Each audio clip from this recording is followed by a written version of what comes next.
I'm going to just start the show now. What is going on, guys? Welcome to Less Than Serious, episode 78.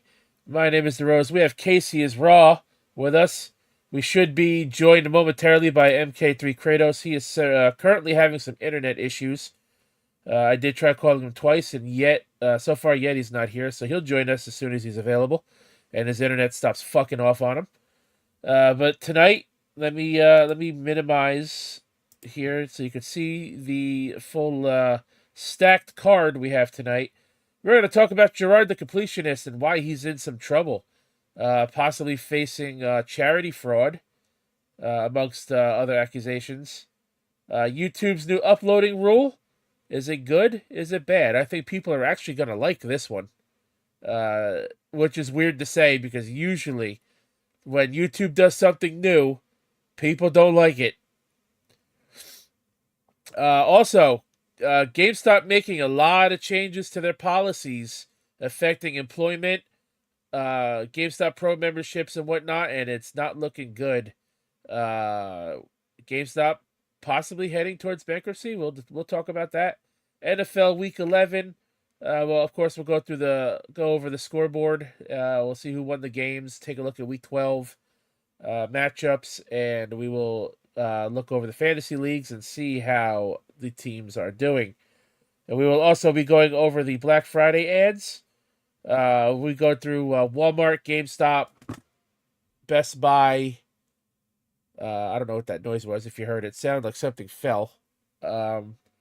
So Black Friday ads, we're gonna go through Walmart, GameStop, Best Buy, and Target, like we did last year. If you watched the show last year, then you know what to expect with that. We're going to go through the electronics section, look at where you get the best electronics deals, since the people that watch us, pretty much that's really all you guys care about, mainly like video games and TVs and stuff like that. So, but but And upon request, if you want us to look at a different section of an ad, we'll certainly do that for you guys.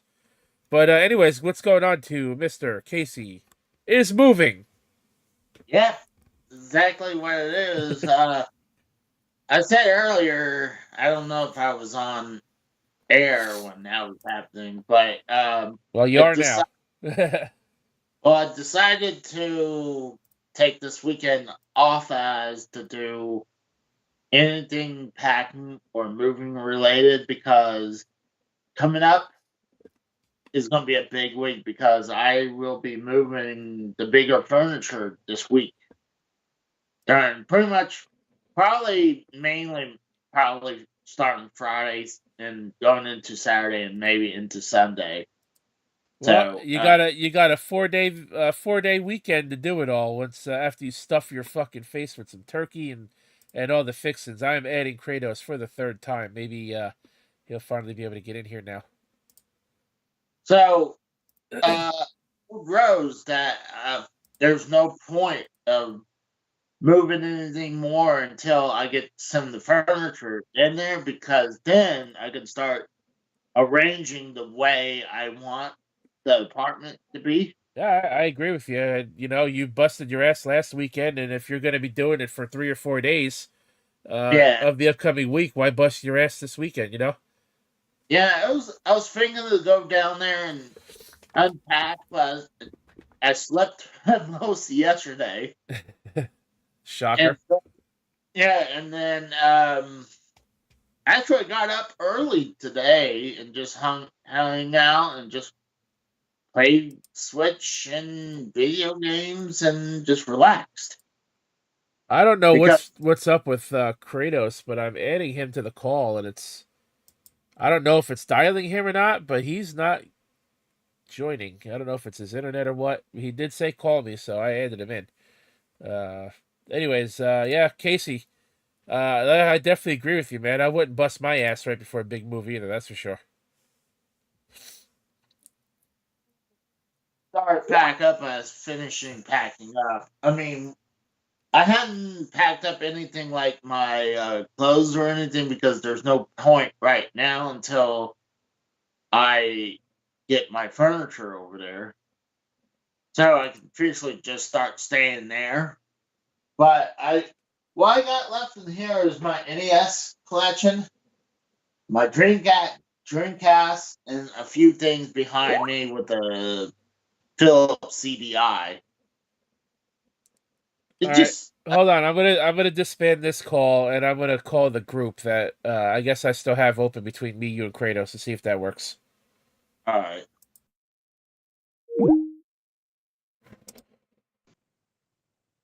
Kratos, can you hear me? We cannot connect to your selected. I don't care. I can. All right. Let me just get Casey. I don't know why I couldn't add you to that call. It was not working for you. I don't know either. All right. We got the gang all here. I don't know what's been going on with Skype, but we do have Kratos. Anyways, now, what is going on? We had Casey talking for a few minutes now. Kratos, what's going on with you, brother? Well, the brother got married at least yesterday, What's that? so I'm happy for him. My older brother got married yesterday. Oh, okay. So you had a wedding to go to? Mm-hmm. All right. Sounds cool. So this literally came out of left field for me when you said it was tonight. So I'm here. Right. Well, I'm here. I mean, we didn't do last week because Casey was in the middle of moving, so that's why I pushed the show off for till tonight. Hope that wasn't too much. Okay. Hope that wasn't a big too much of an issue for you. I didn't. I figured you would have already known, so that's why I didn't say anything I'm ahead. probably the only one that ended up. I'm probably the only one that ended up being sober the whole night last night. All right. Well, I don't know where Casey went, but it There looks was like beer, wine, and it looks like Casey got up. I don't know where he went, but so Kratos, your brother got married, and my great uncle died on Friday, and here I am. Oh, geez, sorry, man. Hey, you know what? Normally I get upset and whatnot over death, but I don't recall ever meeting this person. So, Mm.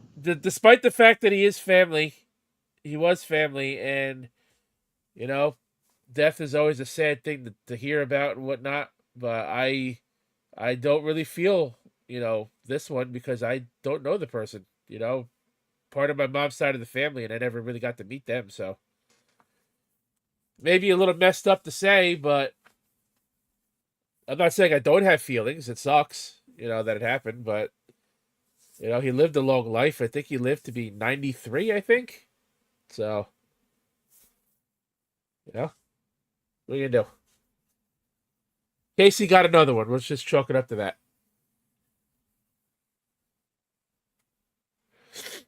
I don't know where he went. So Kratos, you know what we're gonna talk about tonight, right?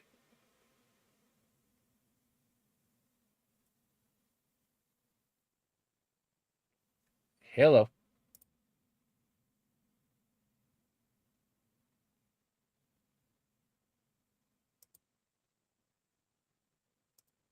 Oh, we lost Kratos. All right. Well, we lost Kratos. His internet. Sorry about his I was internet. trying to, Go on, Casey. I was trying to do something real quick. But I'm back. Well, we lost Kratos. He's gonna, I guess, reset his internet or whatever, and or reset his Skype, and he's gonna rejoin. Hopefully, he can get back in here. Well, we're off to a real good start tonight. It happens. Oh, there he is. The whole damn setup froze on my computer. Well, at least we got you back. So TSS says I already got good deals on Black Friday. Got a 4 terabyte hard drive for $100. Because I will be doing more videos this year. Mario and Rabbids Sparks of Hope, $15, and Sonic Superstars for $35. Mario Rabbids, the second one. Yes. Because I enjoyed the first game, but it's not good. I swear to God, Skype is killing me here. But yeah, 4 terabytes for $100.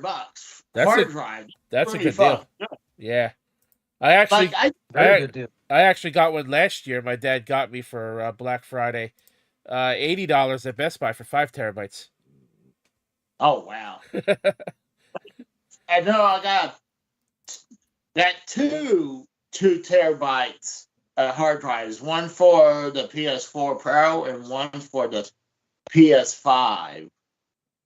So and I got them pretty good deals too, so I was happy about that. Like I think the second drive that I picked up was actually for the PlayStation 5.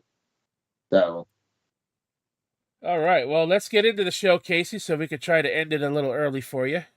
Mm-hmm. So we're going to start with Jirard the completionist. I don't know how much you've been following this, Kratos, but popular YouTuber Jirard the completionist is in hot water. Maybe facing charges of charity fraud if he's brought up on charges. Oh, sheesh. I did not I hear about this. I've been hearing about the P. Diddy stuff with Cassie, though. All right. well, no, well, there had been a lot of talks in the last couple days. It's almost like people already moved on this. Well, But this article I'm looking at was just written 2 days ago, so I don't know how much they've moved on, but it doesn't seem like they've really moved on that far. I mean, if you go look on YouTube, there's no one has done anything. Mainly in the last couple days, Jirard has not said anything publicly. Well, he probably got a lawyer, and they probably told him he can't. But anyways, so let's get into this article real quick. We're not going to read the whole thing because it doesn't look like it lets me. I have to create an account to read the full story, so we're going to read as much as we can. Fresh information has surfaced in the continuing story of the Completionist's Open Hand Foundation, which reveals that the foundation sought to conceal key content. The Open Hand Foundation attempted to remove Carl Jobst's video, which criticized Jirard the Completionist and his charity, according to the 905,000 subscriber channel. In a video he posted on November 14th, actually I watched this video, Carl cast doubt on the completionist and his foundation's financial dealings, expressing worries about possible charity fraud. As a countermeasure, he uploaded screenshots showing that the Open Hand Foundation had tried to have his video removed from YouTube. I saw this as well on Twitter about 4 days ago. From YouTube by filing a privacy complaint, but YouTube quickly dismissed the grievance. Someone from the Open Hand Foundation filed a privacy complaint on my video, Carl wrote on Twitter. It was rejected by YouTube. This new information makes one wonder how the foundation would handle criticism and whether or not it will be open to discussing the accusations honestly. Although Jobs' images that YouTube's communication did not directly address the foundation, he insisted that the video sharing platform only takes privacy concerns from third parties. Based on this, he concluded that the completionist or an employee of the Open Hand Foundation was probably the source of the complaint. Let's see. either going to be that or some big time fanboy for the Jirard did it. But A possible effort to control the narrative and limit public scrutiny is hinted at by the attempt to erase the video, which adds another dimension to the controversy surrounding the Completionist Open Hand Foundation. A portion of the community is dissatisfied with the foundation's activities, which had led to a mixed reaction to this revelation. Since Jobs and some ordinary gamers have made such serious accusations regarding the foundation's finances, others have questioned the organization's dedication to openness and responsibility.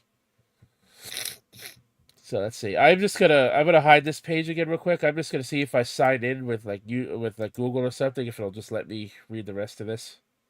So give me a moment here. Well, I mean, it doesn't look good. I mean, there's a lot of pretty big damning evidence against him. I mean, he has 9 years of tax filing that he never donated 1 penny to any other charities for any causes. Mainly, he said he was trying to fight against dementia, but the only money that ever came out was for expenses and operation costs.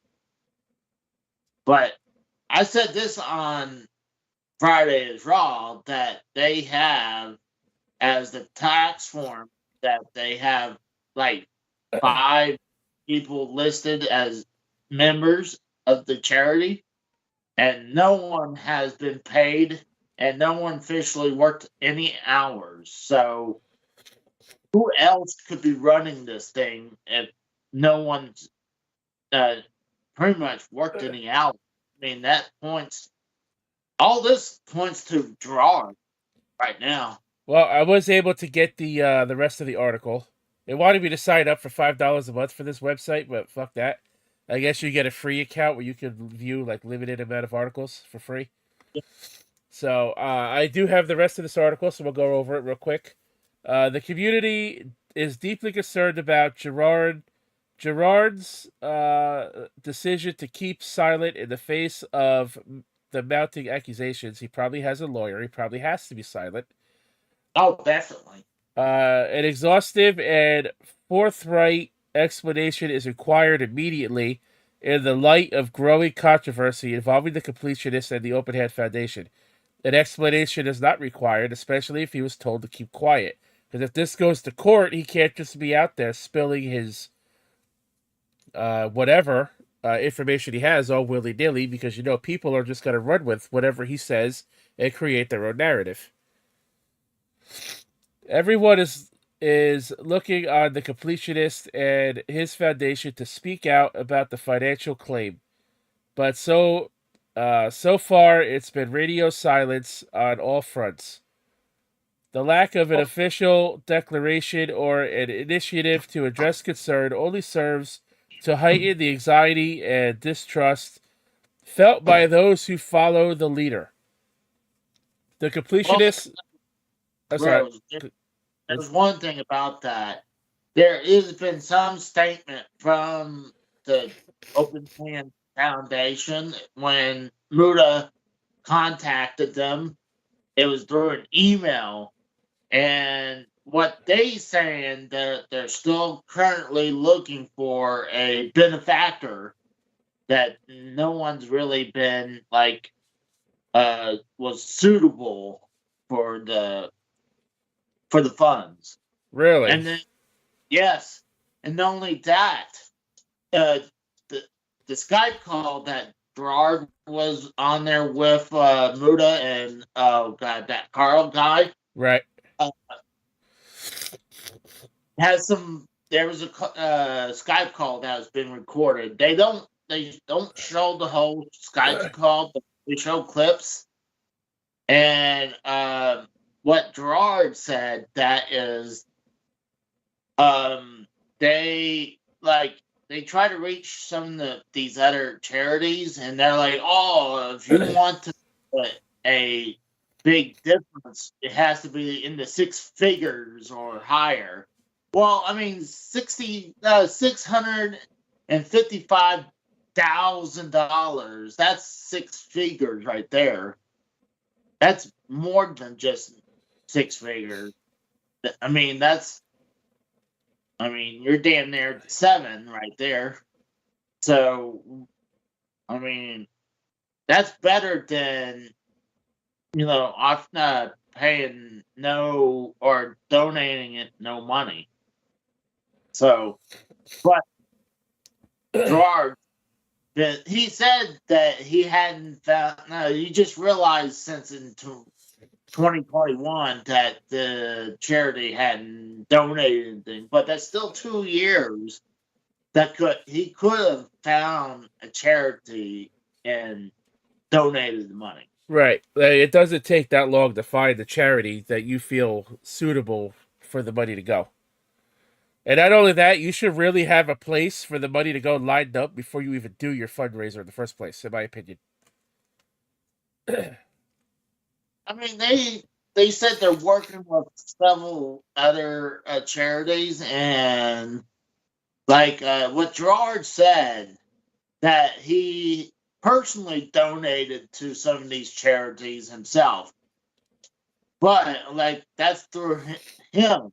And well, right now he's how good is his word right now? Like he if we had to trust his word right now, that he had no idea what was going on until 2 years. I mean, I call bullshit on this. Right. Just because he says he was donating doesn't mean he wasn't donating his own money to his own foundation. Just to keep the Well, money within, his circle. TSS says he was aware in 2022. Well, I heard in 2021, but then his most recent charity stream, he still says the name of the foundation that they were working with, but he didn't deem them worthy of the money. It's ridiculous. I mean, also he made a claim in that Skype call saying that he just didn't want the money to go into some doctor's salary. Like, well, who do you think is going to do these research? Like, Right. Yep. Doctors and scientists. Yeah. exactly. It's not going to. Money equals cure right out of the bat. Nope. People have to run tests and shit like that, and that costs money. So that was a bullshit statement that he said, and I hate to say this because I was a huge fan of Jirard, and I don't usually unsub from people unless they do something really, really bad. And I was like, dude, he made me have to do this. He was like the only other people I ever unsub because of this, yeah, kind of like this, was like the pro Jirard situation. And more recently, the John Hancock situation where he tried to YouTube copyright strike on a couple people. But lately, both of those guys earned my sub back. I don't know if Jirard can do this right now. I think he's done.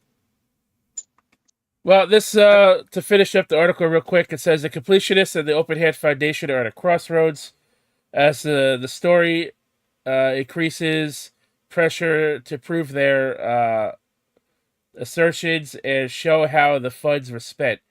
The Foundation's activities are now under much closer scrutiny as a result of the original charge and the attempt to appease critical content. Within the online gaming community, there has been a growing need for more expenses and responsibility, openness and responsibility. Bank statements and documentation, fund disbursements are examples of tangible documentation that is desperately needed to prove the Foundation's commitment to the claimed objective. The demand for answers is overwhelming. The result of this will definitely affect how people view Jirard and his foundation, as well as other online personalities who are involved in the charity efforts. The community is eagerly awaiting a response, and individuals responsible for handling charitable contribution are expected to be transparent and forthright. The community has every right to expect the Completionists and the Open Hand Foundation to respond to the growing number of complaints and maintain the standards of openness that they have demanded. Now, I don't fully agree that Also, I want to say what's up to Tex and what's up to Frederico Garza. Steve Callan. Steve Callan is there too. Yep, there he is. He just popped up. I am not in a full agreement that the gaming community as a whole is owed this information, because I think the only people that deserve to see this requested information are the people that donated. People that have nothing to do with this and did not put a dime into this charity have no right demanding private information like that. Well, it's not really private information. These tax forms that was founded was public information. Right, but I'm saying like they want bank statements and stuff. That's private. Bank statements are private. You literally have to subpoena that shit. Usually. Honestly, I mean, 9 years to find a charity donate. I'm like, I can understand. I'll give them a year. Like, let's say you open the charity foundation, and you got a buttload of money, but you're still trying to look for that to donate to. Oh, I can understand a year, maybe even 2. Not fucking 9 years, ongoing to 10. That it doesn't look good. So I mean, what is he hiding? Yeah, and Tex just said it too in the chat. If you don't have skin in the game, you aren't owed anything. I agree with that. Just like me, am I asking to see this shit? I'm part of the gaming community. No, because I have no part in this charity. I did not give $1 to any of this. So I personally, if I don't see the information, I don't care. Not my problem. Now, I have heard claims that Jirard did not spend the money, which is at least good that he hasn't. There is supposedly, what I heard, $650,000 sitting in a bank account, not going anywhere. So as long as he doesn't spend the money, I think as long as he donates the money and he shows proof that he donated the money just to shut everybody up, I think everyone will finally move on from the situation. I think he's done. This is a giant, big black eye from him that I don't know he can ever. I think this black eye is permanently going to be shut. I think if he ever tries to run a charity event ever again, I don't think that's going to go over well with anybody. But as far as his YouTube channel goes, I think people will move on from this, and he will always get new subscribers who are not aware of what happened, and I think he will be able to bounce back from this eventually. Oh no, Tex, that's private information that I will not reveal that. Saying, Probably a mountain of it in that new apartment. Huh? Probably a mountain of those receipts in that apartment of yours already. So based on what you heard now, Kratos, do you have an opinion on this? I'm going to blow my nose, and you two can go back and forth on this for a minute. Personally, I still don't have an opinion on it. It's just the man, it sounds like his credibility could be shot if that money was spent. I mean, $650,000 is a lot of money to just have like lying around for a charity fund. And it's just, or for any charity in general, that's a lot of money to donate to. But still, if you have it sitting in a separate account, just sitting there, it also isn't good for him because it's still not with the charity that he was supposed to donate to. You probably would be muted when you're doing that, Rose. Yeah, maybe. You're fine. Excuse me. Okay. Yep. But either way, the whole thing with Jirard, his credibility could be shot, but at some point we just have to move on later. But once this all blows over, we just have to move on. Right. That's what I'm saying. Do you think he could bounce back from this? I think he could bounce back from this. Also, it's possible. I should have shut my camera off for that too. If there's not enough detractors, it could be possible. I got an idea. Why don't you put that in a poll? And do you think he can bounce back from this? That's a good Because idea. I don't think so. That's a good idea, I agree, Casey. TSS. As long as he donated the money, if not, he's done. Right, that's what I'm saying. As long as he donates the money, I think he'll be all right in the end. But if he doesn't, and he continues to say that, oh, I never found a suitable charity yet, and blah blah blah, then people are just gonna say, okay, you're full of shit. You spent the money. Mm-hmm. If it just happens to pop up with a new house, we'll know he spent the money.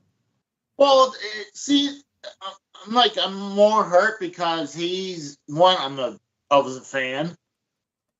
So two, he also when he was on that Skype call that got recorded, he said that he was planning on that same day he was going to do the Skype call, or when they questioned him, that he was actually to donate the money because he was crippled that he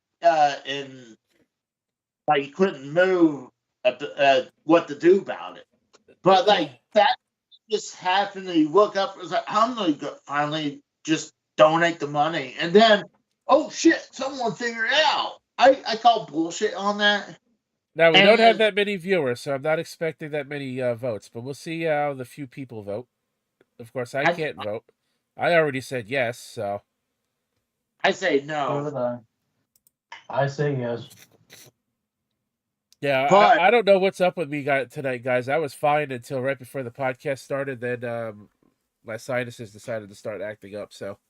Well, personally, my internet was shot for about 15 minutes of the stream, so it may not be a physical problem, but it's a problem with my end on the show. I've never heard of Jirard before this conversation. I'm guessing he's only big in the gaming YouTube world. Pretty much, yeah. He's a gaming YouTube channel. Did anybody notice that I tagged him in the stream's title tonight too? Yeah, I was going to notice. Put his Jirard the completionist instead of his YouTube tag. Right. Well, if you click on the YouTube channel, if you click on the link, which is the YouTube tag, it'll take you to his channel. People know who you're talking about. I put it in the description, and I also put the completionist in my video tags too. So anyone who looks this up will still find it. Now, Kratos, before tonight, you are aware of who he is, right? Now I am. So you really didn't know who he was either before tonight? I never followed his content. Oh, okay. But I'm saying, you at least were aware of what he did, right? The kind of stuff at this point now, yeah. He does completionist runs the video games, at least, is what I'm getting at, is what I'm hearing, right? He completes video games. He doesn't just finish them. He completes them 100%. Yeah, 100%. Yeah. So he's like me when it comes. He's sort of like me when it comes to Dragon Age Inquisition. He would have a 100% completionist run of that game. I would assume, right? Right. He would have opinion, and he rates the games and stuff like that. And he does really good videos. It's a shame that I just don't understand why big YouTubers always have to land in some kind of controversy one way or another, whether it's shit with children, or some kind of fraud, or murder, or whatever. There's a gaming YouTuber I know that actually got in trouble with his detractors because he forgot to turn off his camera during the pre-stream section, and he was choking the chicken on stream. Yeah, I was gonna say he was pulling the old pistol there. Somewhat, yeah. Do you know what I'm talking about? I don't know who you're talking about, but I've heard Darkside Phil. Darkside Phil, DSP Gaming. Okay. I know who he is, but I don't watch him. I've been subbed to his channel since as long as I've had this one, and I haven't really watched his content as much as I used to when I was younger. Because I made this YouTube channel according to my time frame in October of 2012, and I only have 29 subs. I don't post much. Right. And the stuff I do post, I keep private because I was very self insecure about like how I would sound on stream. Yeah. All right. Well, sticking with the theme of YouTube, we are going to talk about YouTube's new rule for uploading videos. That's interesting. We're gonna talk about this because people, I think, are actually going to like this. I think I'm people, definitely gonna like this then. I think people are actually going to like this one, especially for those who do not like the use of AI. Ooh, yes. Let's go. Because you know how some people complain, that people who use AI are like stealing stuff. Mm-hmm. So yeah, we're gonna get into that. So we have a new rule. This one is from Time Magazine. This was written as of Wednesday. YouTube is rolling out new rules for AI content, including a requirement that creators reveal whether or not they've used generative artificial intelligence to make realistic looking videos. In a blog post on Tuesday outlining a number of AI related policy updates, YouTube said creators that don't disclose whether they've used AI tools to make altered or synthetic videos face penalties, including having their content removed or suspension from the platform. Revenue sharing program. Generative AI has the potential to unlock creativity on YouTube and transform the experience for viewers and creators on our platform, says Jennifer Flannery O'Connor and Emily Moxley, vice presidents for product management, wrote in a blog post. But just as important, these opportunities must be balanced with our respectability to protect the YouTube community. The restrictions expand on rules that YouTube's parent companies, Google, unveiled in September, requiring that political ads on YouTube and other Google platforms using artificial intelligence come with a prominent warning label. Under the latest changes, which will take effect by next year, YouTubers will get new options to indicate whether they're posting AI generated videos that, for example, realistically depict an event that never happened or show someone saying or doing something they didn't actually do. If anybody has ever seen the meme videos out there, I know I have, called the presidents whatever. I've seen the presidents play Yu-Gi-Oh, the presidents play Pokemon, the presidents go to Six Flags. Those are AI made videos of Barack Obama, Donald Trump, and Joe Biden partaking in I've various seen some activities. with Destiny 2 content, and they had Dr. Phil on it too.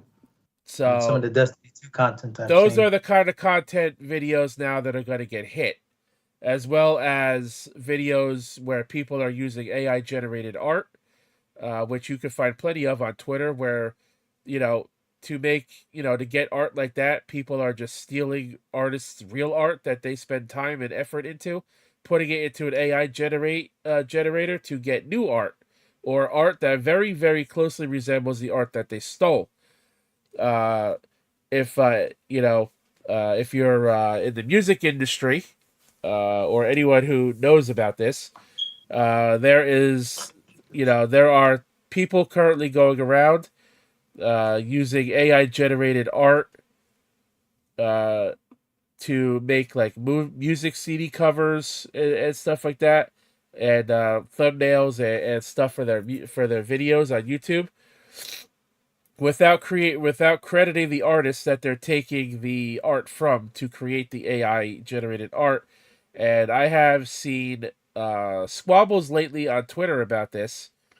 So I think there's going to be a section of people that are going to be very happy about this new rule, especially if you don't want to support AI related videos that use AI to make them. Because if these videos have to be tagged as having AI generated content, you will know ahead of time before you click on the video if this isn't something you want to support by watching it. So I think a lot of people are going to be happy about this. Actually, this is actually a rule I think YouTube is going to unroll out with, and I would say the majority of people are going to actually welcome this one with open arms, which is usually the complete opposite of what happens whenever YouTube introduces something new to their platform. Usually, 99% of the time, it's usually bad. Right. Viewers. This is a very rare W for YouTube. Right, and I very much agree, and this is why. Viewers will be alerted to altered videos with labels, including prominent ones on the YouTube video player for sensitive topics. The platform is also deploying AI to root out content that breaks its rules, and the company said the technology has helped detect novel forms of abuse more quickly. YouTube's privacy complaint process will be updated to allow requests for the removal of an AI generated video that simulates an identifiable person, including their face or voice. Voice actors especially love this because, there are, of course, 2 videos being made where voice actors who voice anime video game characters have their voices used and put into these AIs to generate things that they never said or whatever.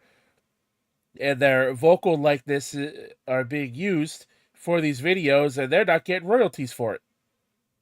That's straight up theft, in my opinion.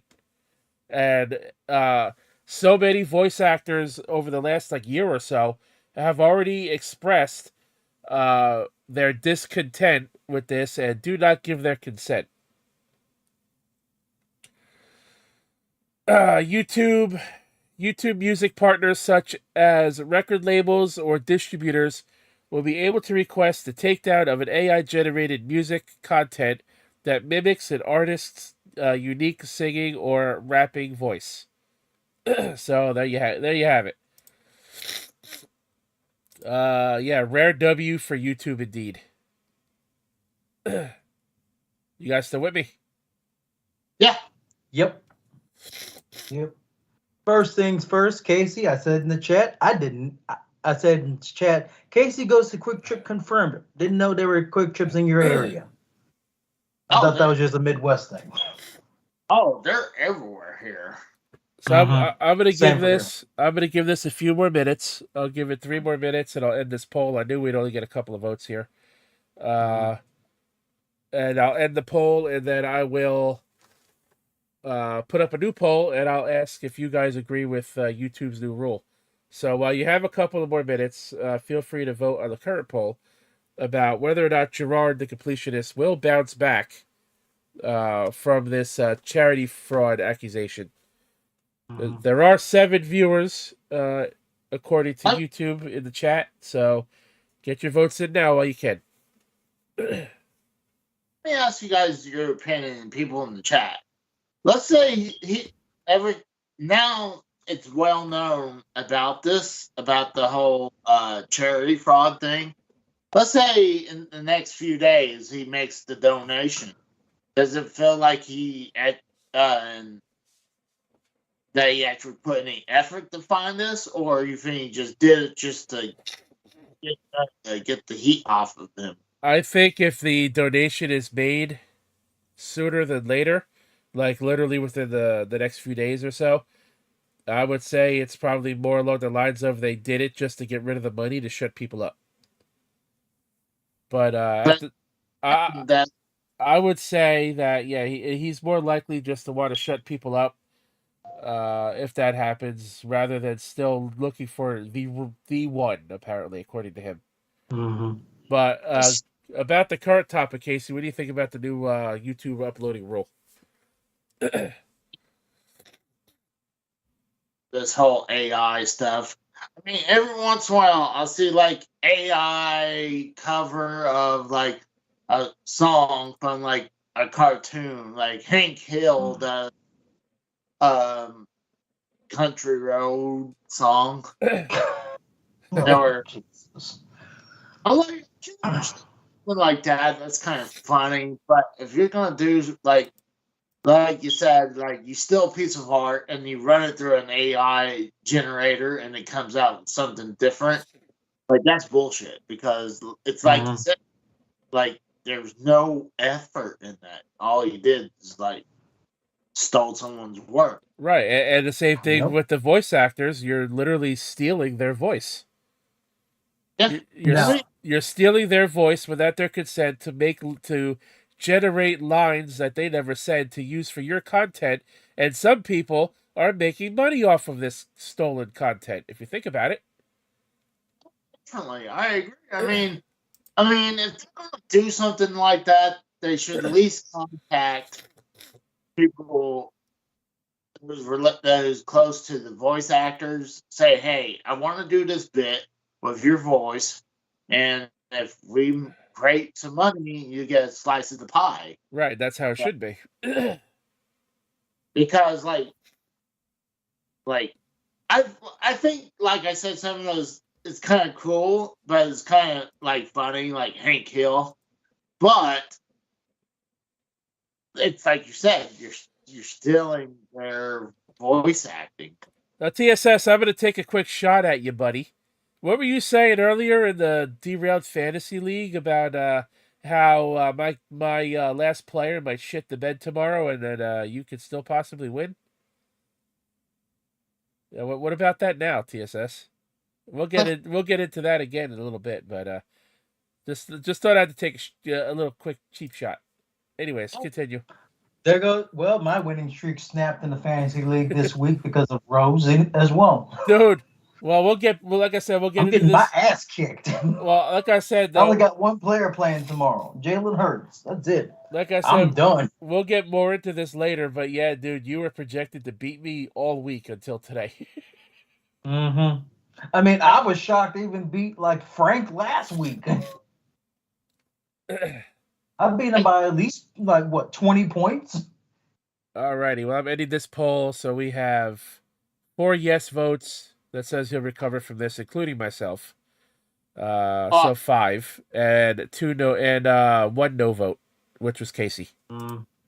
Well, Well, either way, the whole AI bit with everything I've seen with the president's voices, Right. I've seen like Destiny 2 content with like former and current presidents play Destiny 2.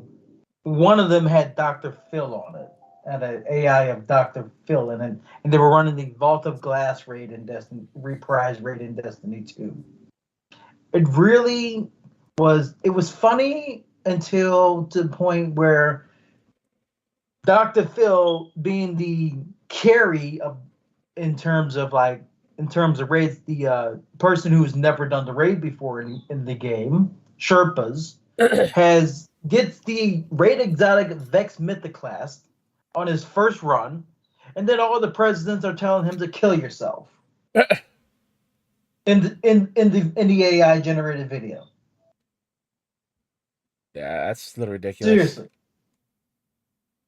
I'm like, it was funny up until that point.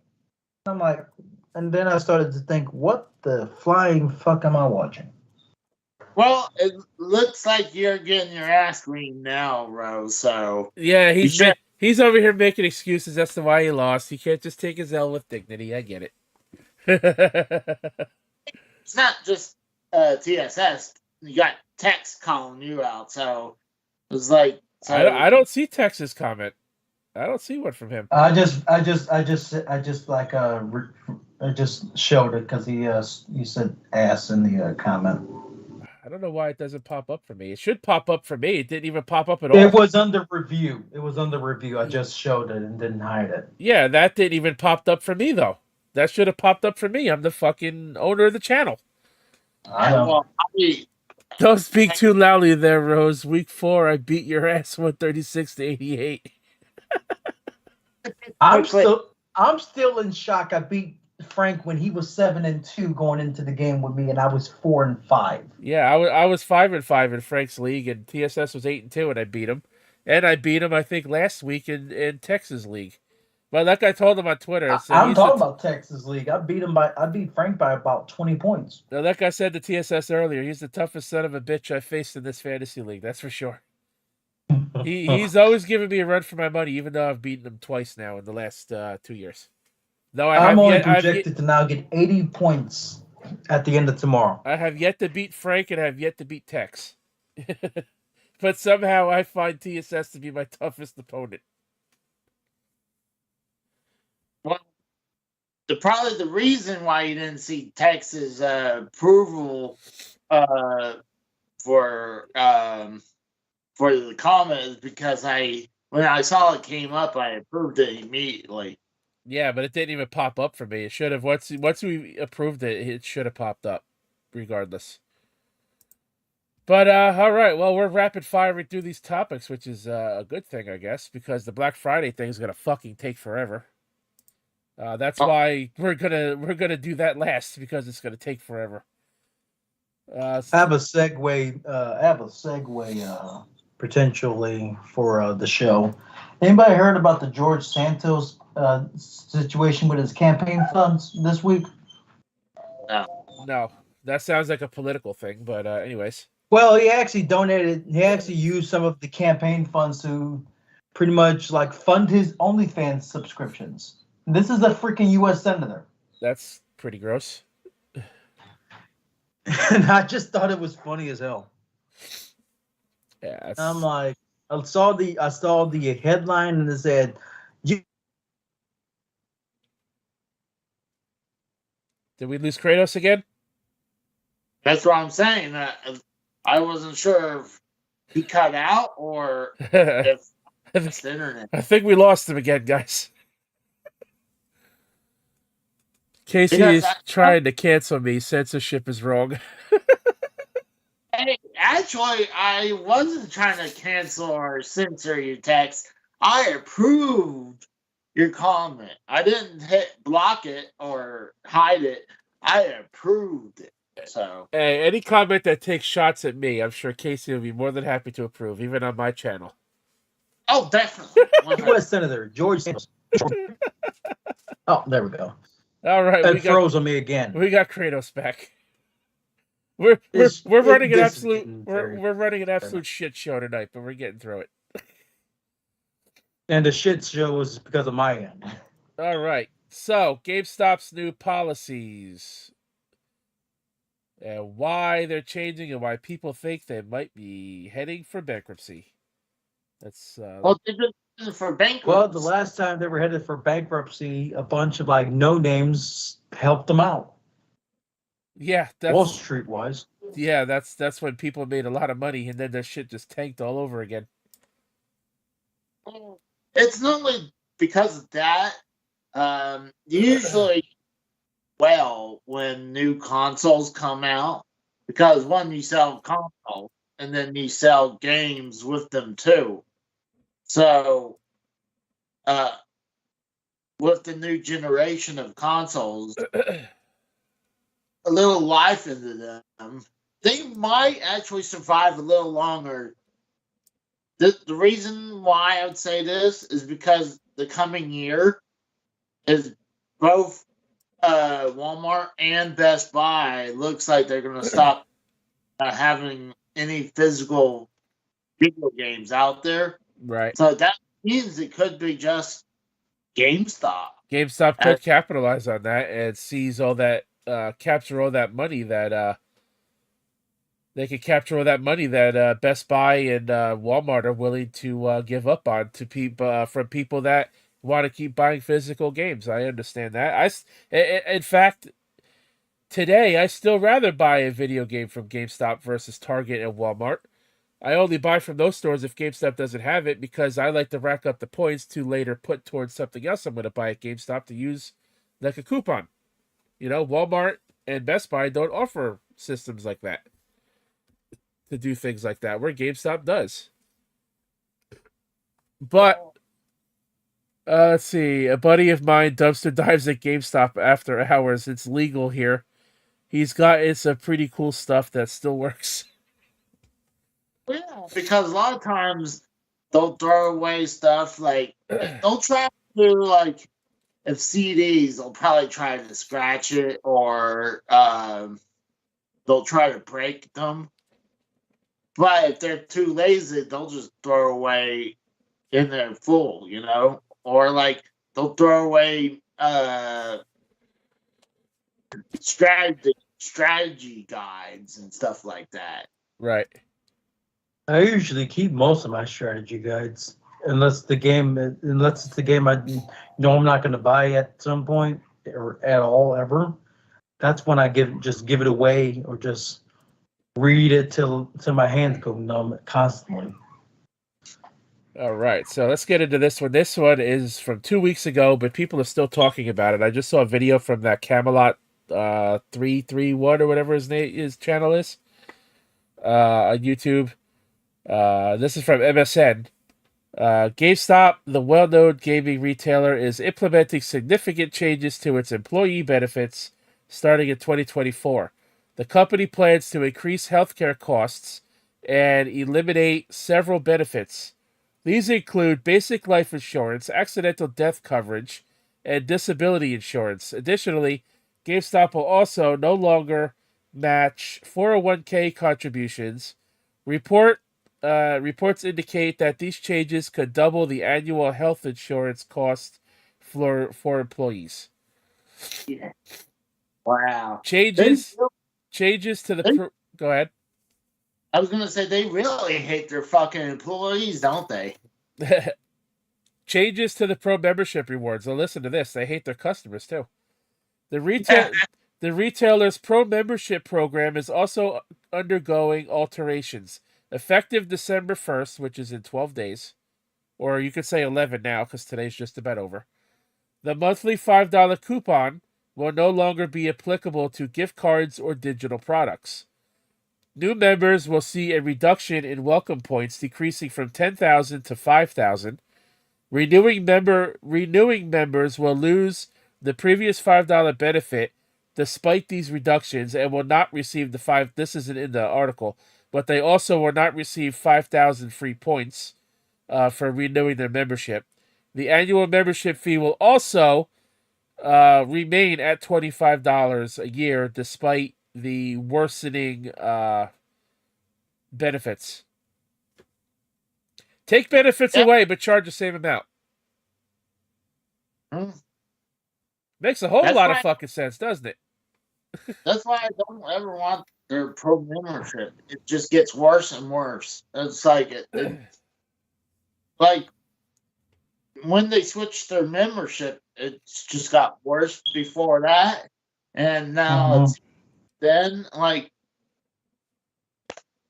I can't even tell you the last time I paid for a pro membership for GameStop. It's been years.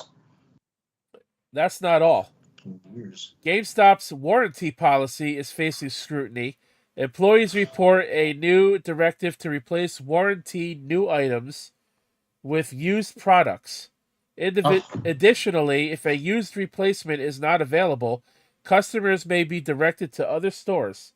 This policy affects various products, including high-value items like game consoles.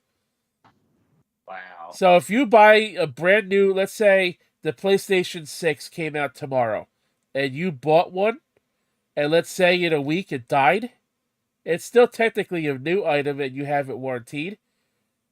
This new warranty policy would allow them to take a brand new system and give you a used one instead of a brand new product. I can kind of understand. That's a double-edged sword right there. I can understand why, because they're like, well, I mean, we don't want to sell it and then give away a free if console. It's warranted, they're supposed to give you new stuff. They're not supposed to give you used bullshit. Yeah, good point. Never mind. Fuck the double. That's what warranties are for. Warranties are for you either get your shit fixed when it stops working if your warranty covers the reason it stopped working, or you get a brand new product to replace what does not work anymore because you paid extra for that warranty. You don't get a used product for that warranty. You're supposed to get a brand new one. Well, now GameStop is doing away with that, which goes against any warranty policy, in my opinion. I can see why they're doing it because They're doing it because they're going bankrupt, in my opinion, and we'll get to that when I'm done with this article because we still got a little bit more here. But go ahead. just saying that, like, why give away a brand new system if you have a used console in the back that's been refurbished? But so it'd be better just get rid of that one instead of a brand new console. That's pretty much every GameStop now, Tex. Like my local GameStop has like half a wall of Funko Pops. Then they have other figures next to that. Then they have the Nintendo section. Then on the other side of the store, they have the PlayStation and Xbox section with headsets and controllers and stuff. And then in the middle of the store, they have shirts and clearance items, which could be more Funko Pops, more figures, or Pokemon cards even. Just before the pandemic, they were trying a new initiative where they have game stations where you can go up to like monitors and have a bunch of different consoles. I have not seen a GameStop in New Jersey with that.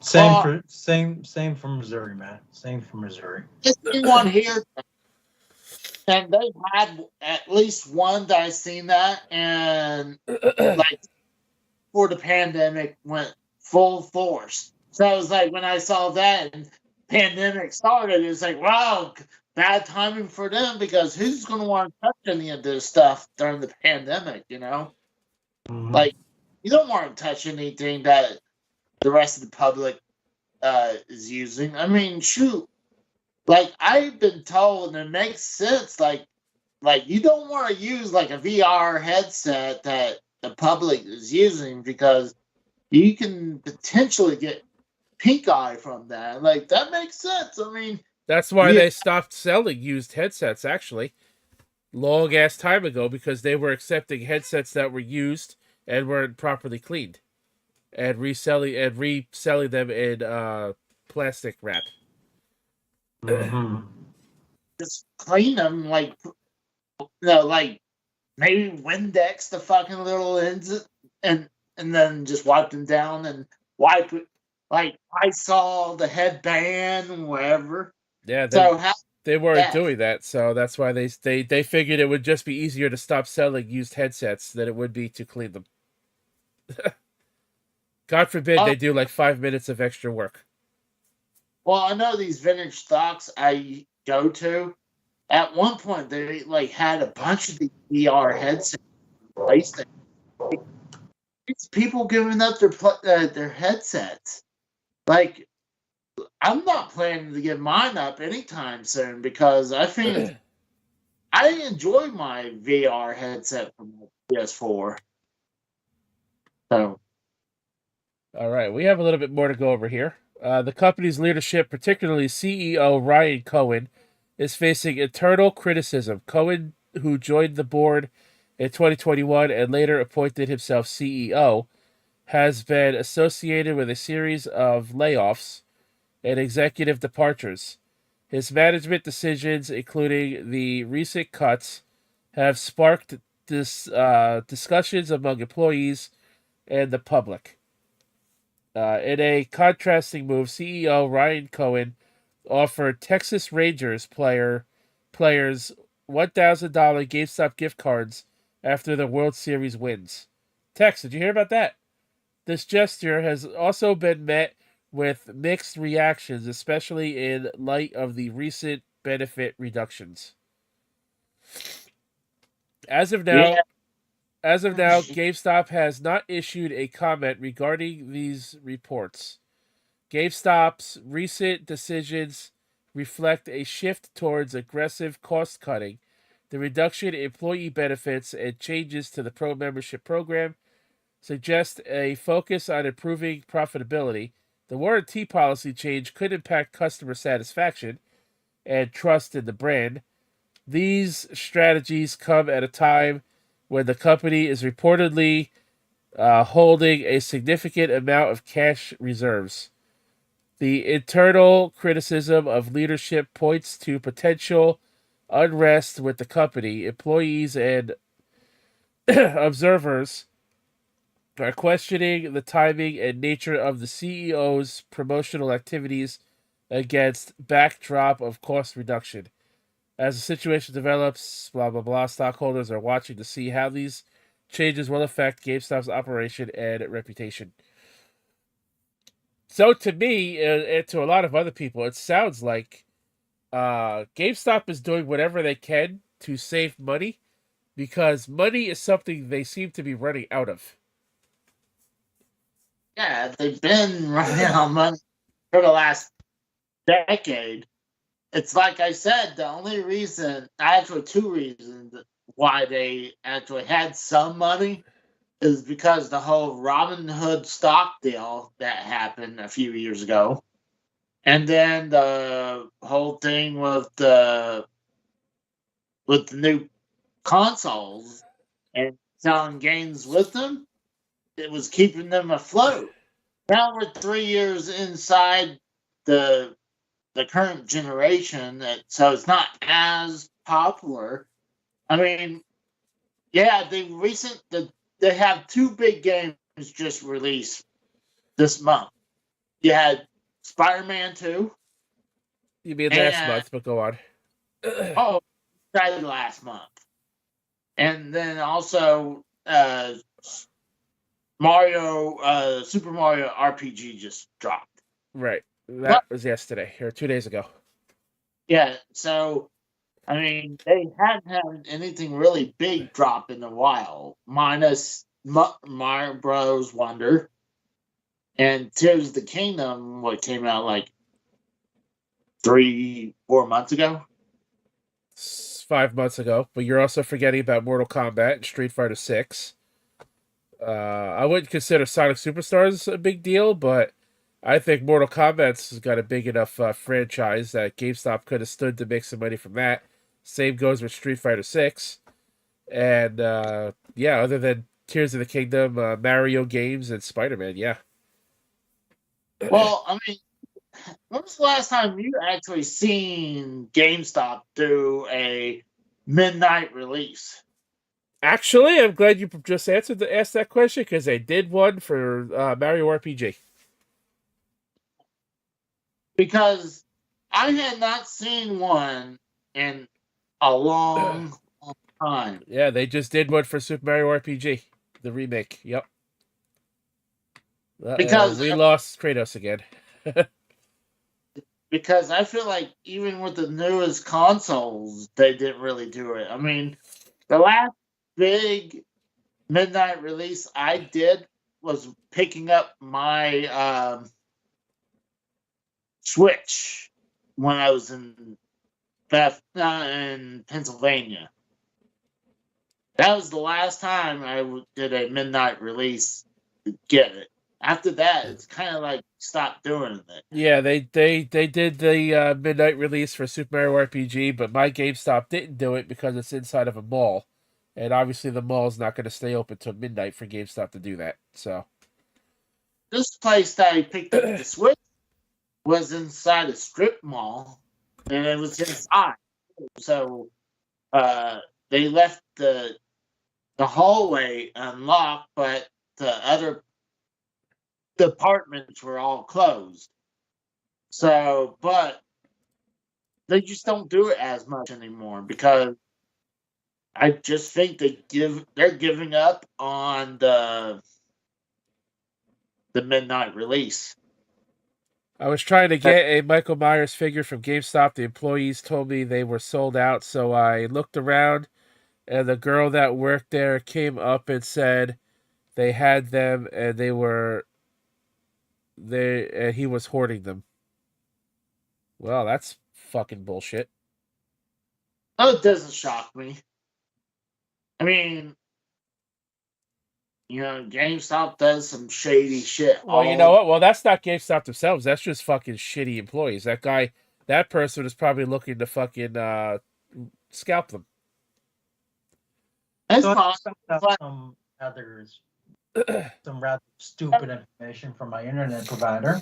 There's a service outage in my area. That's why I keep losing connection. And I got fucking Charter. Well, I'm gonna leave this. Won't have it fixed until 11:30 my time. I'm gonna leave this poll up about the YouTube rule up for a few more minutes. So get your votes in. If you want to vote, let us know if you agree with YouTube's new uploading rule about having to mark our videos now with whether or not AI generative content was used in the making of the videos. I think I said 2 years ago that think it was 5 years ago. I said I gave the GameStop 5 years, but I think with the boost of life they got from those two things, I would say they have less than 5 years now. I've been I give hearing. them 3 before they kick. I've been before they shut hearing. down. I've been hearing since 2019, and especially from people like Review Tech USA, they keep saying, "Oh, GameStop's got 2 more years to live. 2 more years to live." Well, damn it, they've happened. They've happened to live through the pandemic, and they're still kicking. So, if And going, plus, they got a movie about the Robin Hood stuff coming out soon anyway, if it's not already out. so here's the thing. If they survived that when there were lockdowns for nearly a year, and they're still kicking today. Granted, they're not in very great shape, and all these policy changes and reduction of benefits and the pro membership being reworked is proof of that. Back in like 2019, 2018, when you guys say though they have only a couple years to live and they're still kicking 4 to 5 years later, I think they have more time in them than you think. GameStop seems like one of those companies that's going to go down kicking and screaming when they finally have to close their doors. Yeah, they'll go down kicking and screaming, all right. It's kind Screaming about how the system is bullshit. It's kind of like TNA wrestling. They every time you think they're about to die, they somehow continue to stay alive. Yeah. They're TNA in gaming. They'll become WCW in gaming in a couple years. Yeah, dead. Mark my words. I honestly would not be surprised if they don't last long enough to see another console generation release. Like they'll obviously be around for Nintendo to release their next system, but I don't see them lasting long enough to release the PS6 or whatever the new Xbox console will be in about 4 or 5 years from now. It'd be the Xbox Zero, or probably. Well, I mean, it's got to be something like digital because they're heavily pushing the digital. Yeah, so is PlayStation. Yeah, well, Sony's still they're more for physical than Microsoft. So that is true. Microsoft's been trying to do this ever since the Xbox One days, where they were the first ones to go full digital console, where they had the Xbox One SAD, where sad. that's what it is. It's called the Xbox One Standalone digital. Yeah, sad. Yep. It's all digital. Yeah. So, and then they have the Xbox Series S that was anemic.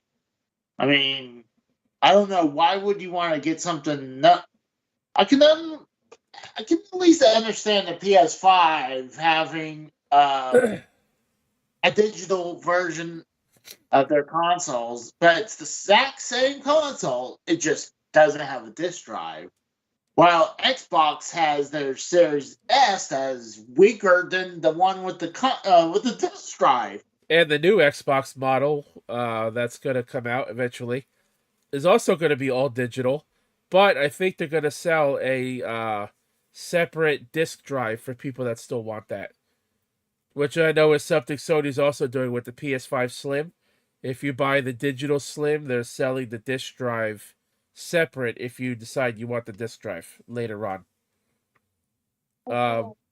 Smarter move. The only problem is with Sony that I can understand you want to go cheap right now to get the PS. Well, Fine. here's the thing though, the PS5 digital edition now with the Slim went up $50. It's $450 now instead of $400. If you want the disc drive later, it's going to cost you another $80. So therefore, after you buy that, you're spending more than you would have by just buying the console with the disc drive already in it. Well, the thing is, I can understand if they're like, well, I got enough to buy the all digital right now, and then I'll wait to buy the disc drive. But they should give you the difference for it, you know? They shouldn't fuck you with that. They should have never increased the price of the fucking digital edition anyway. Because they didn't increase the price of the other one, so why did they increase the price of the digital edition? I don't understand that. The only thing I would say would be a little bit more okay is if you're going to get that disc drive for that new PS5 Slim digital, and you get that disc drive, you're going to have to get that panel, a new panel. So it should come with a new panel. Then I'll be like, okay, to pay a little bit more because you have to buy a new panel for that. So, all right. Let's see. We'll end the poll here. We got a few votes. We got 4, and it's split 50-50. 2 voted yes, 2 voted no. As to whether or not they like. What's up, Randy Viper? That's a name I haven't seen in a little while. I actually voted yes this time, so I agreed with you on this one. Tex, if you're still here, I would like you to do some investigative journalism and find out what the Texas Rangers players spent their $1,000 gift cards on for winning the World Series. Oh my God. Talk about the Texas Ranger thing. I just happened to just looking up because I went to WWE Shop Zone, wherever they call it, and they were showing about Bray Wyatt's Becky stuff they're selling, like T-shirts and shit like that. And I'm just going through it, and like I'm looking at the belts. And with the belts, they decide to have this Rey Mysterio looking mask with a giant Texas Rangers logo on the forehead part. Let's see if I can find a picture of that real quick. Keep going, Casey. But it's hilarious. It's like I wish they wouldn't have had that giant logo in the forehead. It looks outrageous. I mean, they at least should do the T as the Texas Rangers logo. It would almost look like it says, yeah, I want that Rangers luchador mask. But it looks ridiculous.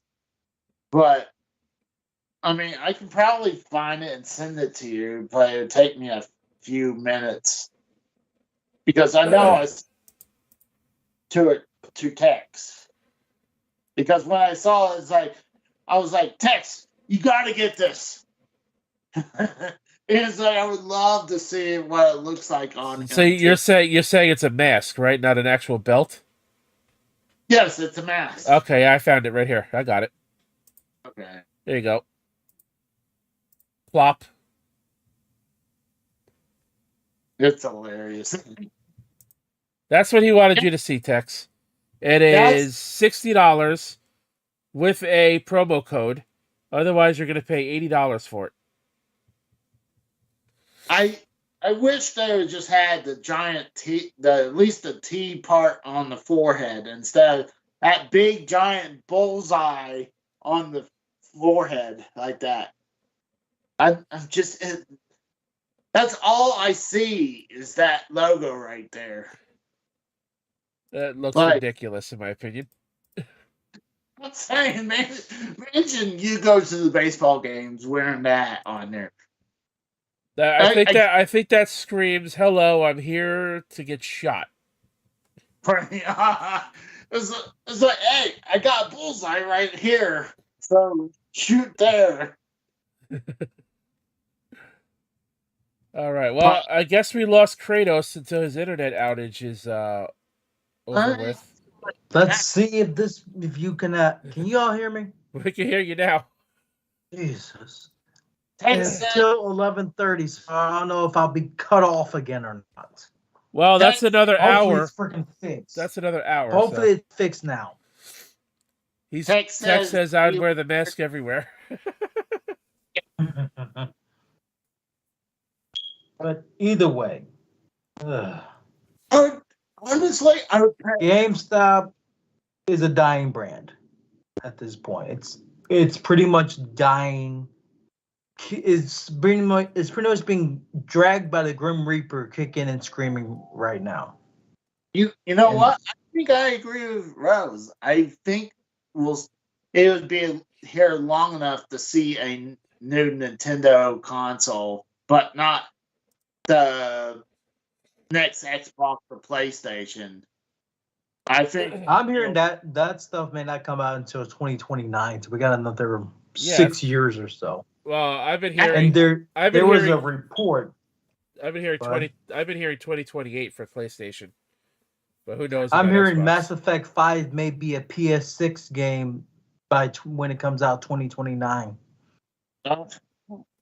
Mass Effect 5. You heard that correctly. And also, fuck Last of Us Part 2. They're getting the remastered version coming January 19th. Which we don't need. Exactly. And it's just gonna cost $10 for the upgrade edition for PS4 users. I'm like, who gives a shit? And you're bleeding money regardless. People are already making jokes about how there's going to be a Last of Us Part 3 remaster when there's not even a Last of Us Part 3 game yet. Mm-hmm. But yes, so I got right here and they already have like the person who's set to play Abby for season 2 of The Last of Us video. Ew.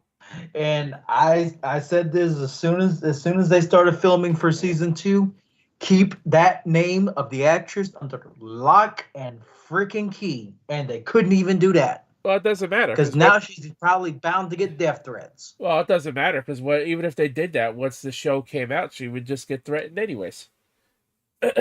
Well, either way, people are saying like she's very skinny and she needs to bulk up like Natalie Portman did for Thor 4. She's very skinny. From like the actress herself is pretty skinny apparently. I have the scores for the NFL with of week 11. Last weekend, this week. Oh, week 11. Week 11. Yeah, we're not going to review an old week, so. Yeah, I know I'm getting my ass kicked by you in Texas League. So, week 11 obviously started Thursday with the Ravens going over the Bengals 34-20. Joe Burrow is now hurt and out for the rest of the season. I'm sure we'll be talking about that if we do a football show on Wednesday night over on Frank's channel. The Browns beat the Steelers 13-10.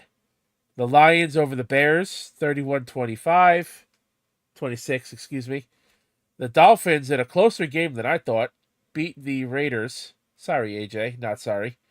20-13. Jaguars beat the Titans 34-14.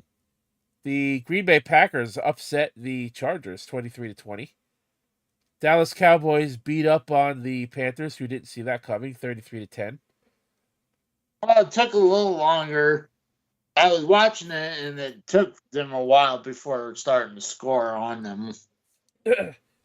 One of us predicted, I think it was either me or Tex, that predicted that they'd get at least 10 points on Wednesday night. The Texans beat the Cardinals 21-16. The Giants get a win. The Giants get their second win of the year, 31-19 over the Washington Redskin Commanders. 49ers beat the Bucks 27-14. Rams over the Seahawks 17-16 in a close game. The Bills destroyed the Jets 32-6. Now, one question about that game: Did Josh Allen throw another interception in it? I don't think so. And in the nightcap, the Broncos, as they've been doing lately, have upset another team by defeating the Vikings 21-20. And of course, tomorrow night we have the Philadelphia Eagles going up against the Kansas City Chiefs.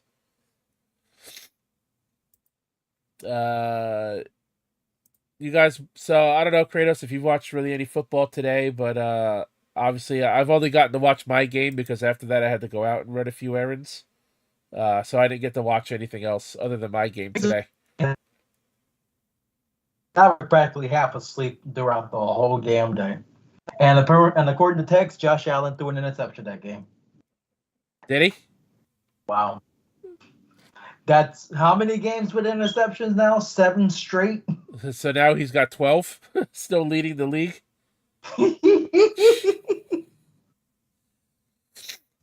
I guess that Madden money wasn't enough for him. Shit. So let's move over. That's his Madden curse. Let's go over to the fantasy leagues right quick, and we'll go over these real fast. I have to. Okay, here we go. All right, so we'll start with Frank's league. Of course, I have defeated TSS 153.10 to 143, which I have one player left to play tomorrow, which now doesn't even matter. We have Orion's Seraph. He has will defeat. It looks like he will defeat, possibly. He's winning right now, but it looks like he's projected to lose to Drew. But right now winning 132.96 to 96.4. Drew projected to win that game. So if he wins, he will be 6-5. We have Dayton Tringles losing and has lost to Dale Turnthart. So he'll be 8-3. Tied with TSS 130.74 to 127.54. Frank looks like he will win his game because he has gotten all his points, and his opponent is not projected to reach their points. Frank looks like he will win and go to 5-6 over his other friend Frank, Team Frankie Dodub G. I'm pretty sure that's Frank Part 2. Where that's his other team that he's cheating because look, it's a Ohio team logo. So you're saying that Frank played with himself tonight? Is that what you're saying? Yes, I think he's pulling a Casey is raw. He's cheating. Clip it. Please clip it and send that to Frank. Oh no. And we also have the Chaotic Goats, which is one of the Horny Goat members. It looks like they will fall to 7-4, losing to. I mean, they might not lose, but they are losing to Foulmouth Ken right now. 108.14 to 90.26. Over in Texas League.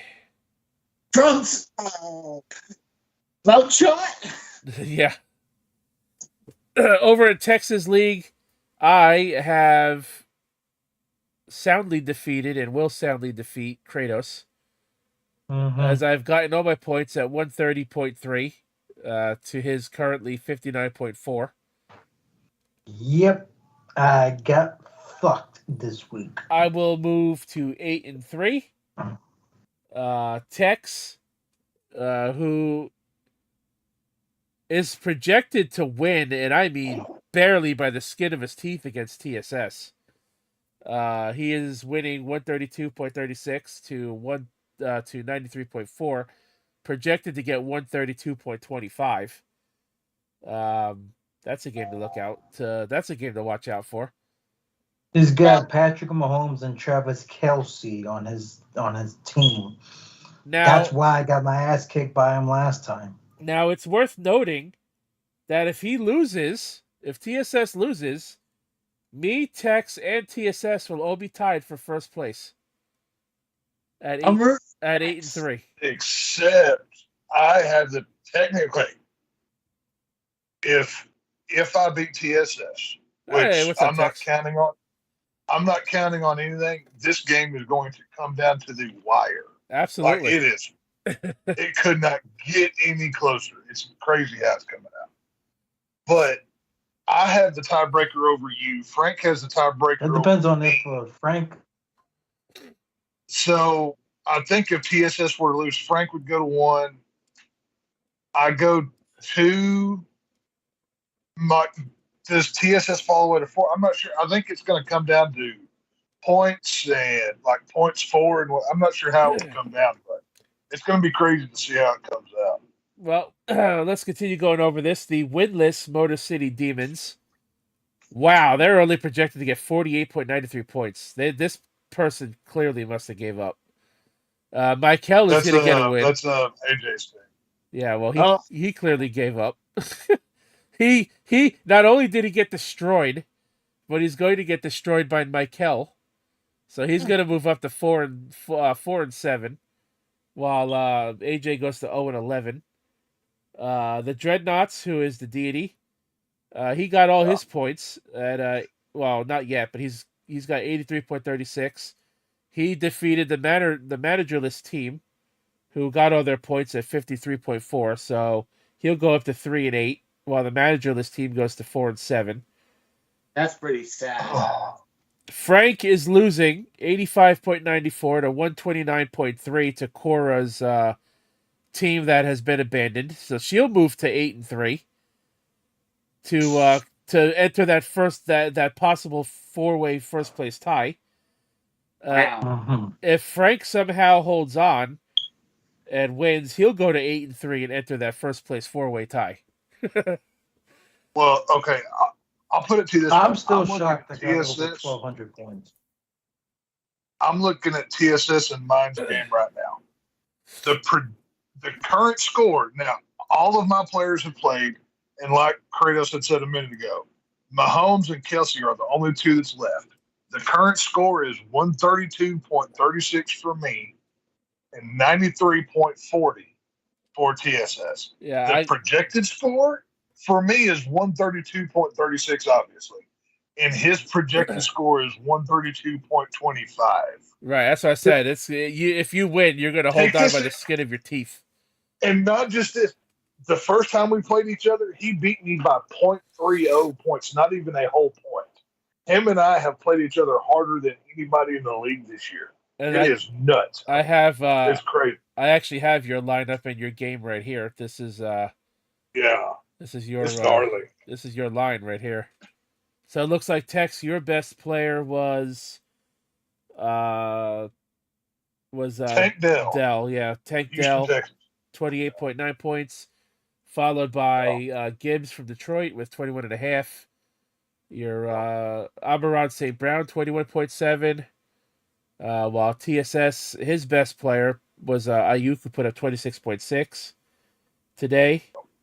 That was his actual best score. TSS has has 2 players to go tomorrow, though. The dynamic duo of Travis Kelce and Patrick Mahomes. Let's just hope that Taylor Swift has a concert on the other side of the world so she can't be there. That's all She is on tour right now, and that's what I'm saying. Hopefully, she literally postponed a concert just because her fans were passing out in the freaking crowd, and she was throwing water bottles at fans because the stadium. Hopefully, she's got a concert or she's in traffic. I don't care either way. I need She's this. Not going to be at tomorrow's game. She's not going to be at tomorrow's game. I need this win like it's $1 million. I need. I need Jalen Hurts to play like freaking Kurt Warner of '99. Well, and that's wishful fucking thinking. I need Jalen Hurts to play like he's Kurt Warner in 1999. There's 2 factors. Well, okay, number one, I have Mark Andrews as my main tight end. And, of course, he gets hurt like the first quarter, so he only got 4 points. Well, I put Achen back in my lineup, and he only took a few snaps, and he's injured again and fucking back out. So, and then I think it was halfway through the fourth or the third. I can't remember. The Cowboys were up so far on Carolina that they pulled Dak Prescott. So that stopped any other points I would get from him. I'm like, crap, do not pull him out of the game. I need points. Well, as you can see on the screen, this is from my brother's league where I got revenge on my youngest brother who beat me earlier in the season. Dak only got me 20.16 points because they pulled him out. Not like it mattered. I have AJ Brown going for me tomorrow in this league, and his players are done, so he lost. I'm projected to get 192.5, and he's got 132.24. Yeah. Rose, What's up? can you mute us for a second? All right. Go ahead.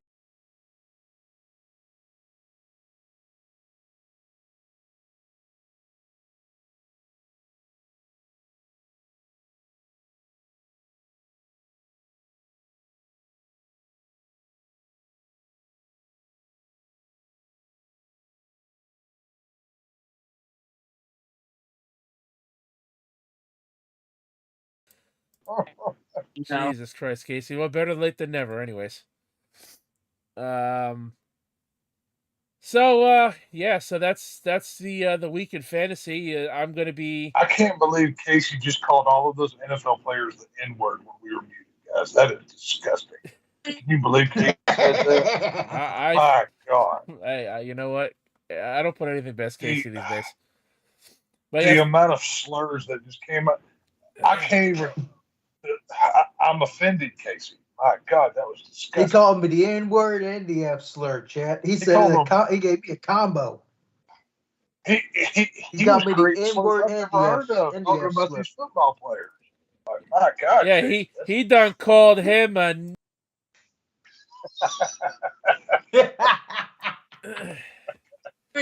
If I want to be racist, I at least want to be muted so that you can't approve stuff on the.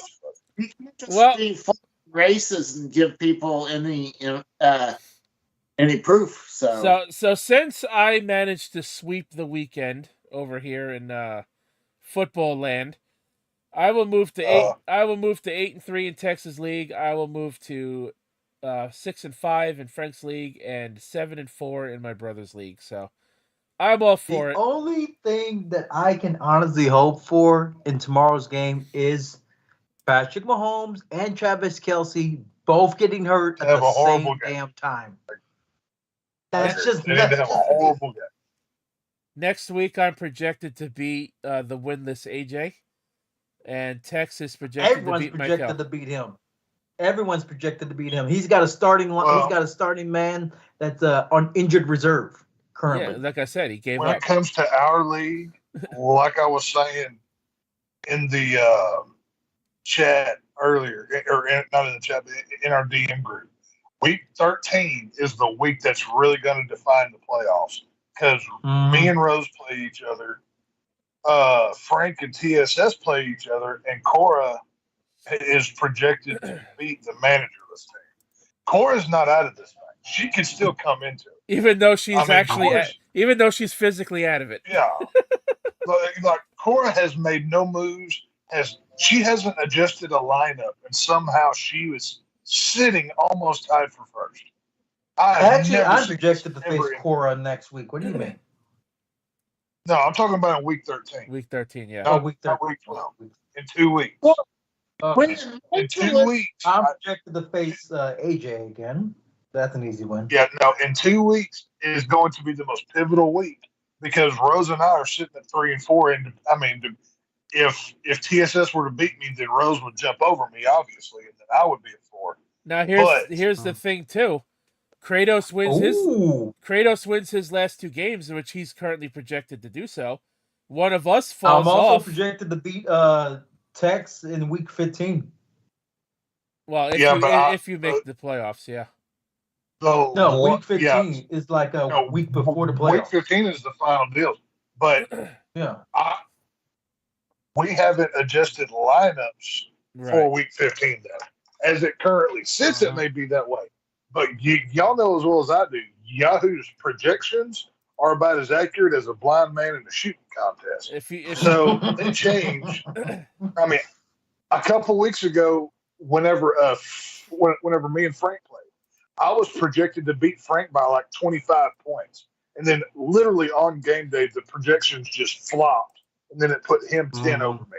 Well, changed out of nowhere. As it stands, Kratos will go to 5-6. If he wins out if he wins out his last 4 games, he could go to 9-6. If that happens and one of us fall off, he could actually take one of our playoff spots if that happens. Well, if you, me, or Cora were to fall, like one of us would have to lose out the rest of the season, or Frank, for him to have a chance. Yeah, or Frank, or TSS, because Frank. I can tell you right now, we're all 2 of in the these mix. games are easy dubs. Two of these games, the next like 4 weeks are easy dubs. I got AJ and the managerless team that I'm going up against in week 13 and 15 respectively. So the way it stands, 14. The way it stands with me right now with my current lineup, I'm projected to win next week. I'm projected to lose to Tex, not by much. So that was going to be close. That would put me at 9-4. I'm projected to lose again, not by much, week 14. That would put me at 9-5, and I'm projected to beat Frank. So that would project me currently finishing at 10-5. Now let's. Well, when it comes to like Kratos he's on a 3-game winning streak. He has scored 1,238.48 points. The problem is he's had almost 1,200 points scored against him, whereas TSS has only had under 1,000. Frank's had a little over 1,000. Same with me, and Rose has had 1,100 points scored against him. But unfortunately for Kratos, like 3 different.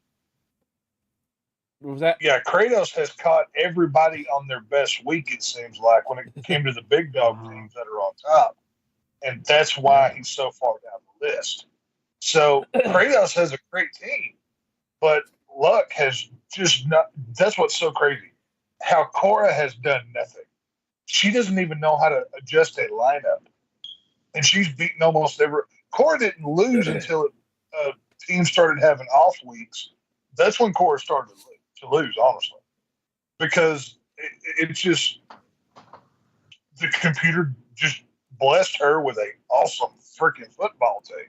Like I've never seen one that good from an auto draft, but the way it rolled out. So as it stands right now, Tex, you are slated to win 3 out of your last 4 games, which would put you, if you win tonight and you go to 8-3, that would put you at 12-4. If you lose tonight, that'll put you at 7-4, and then you win 3 out of your last 4. That also puts you at 10-5, which would be tied with me. But then because you've already beaten me, and if you beat me again, you'll go over me.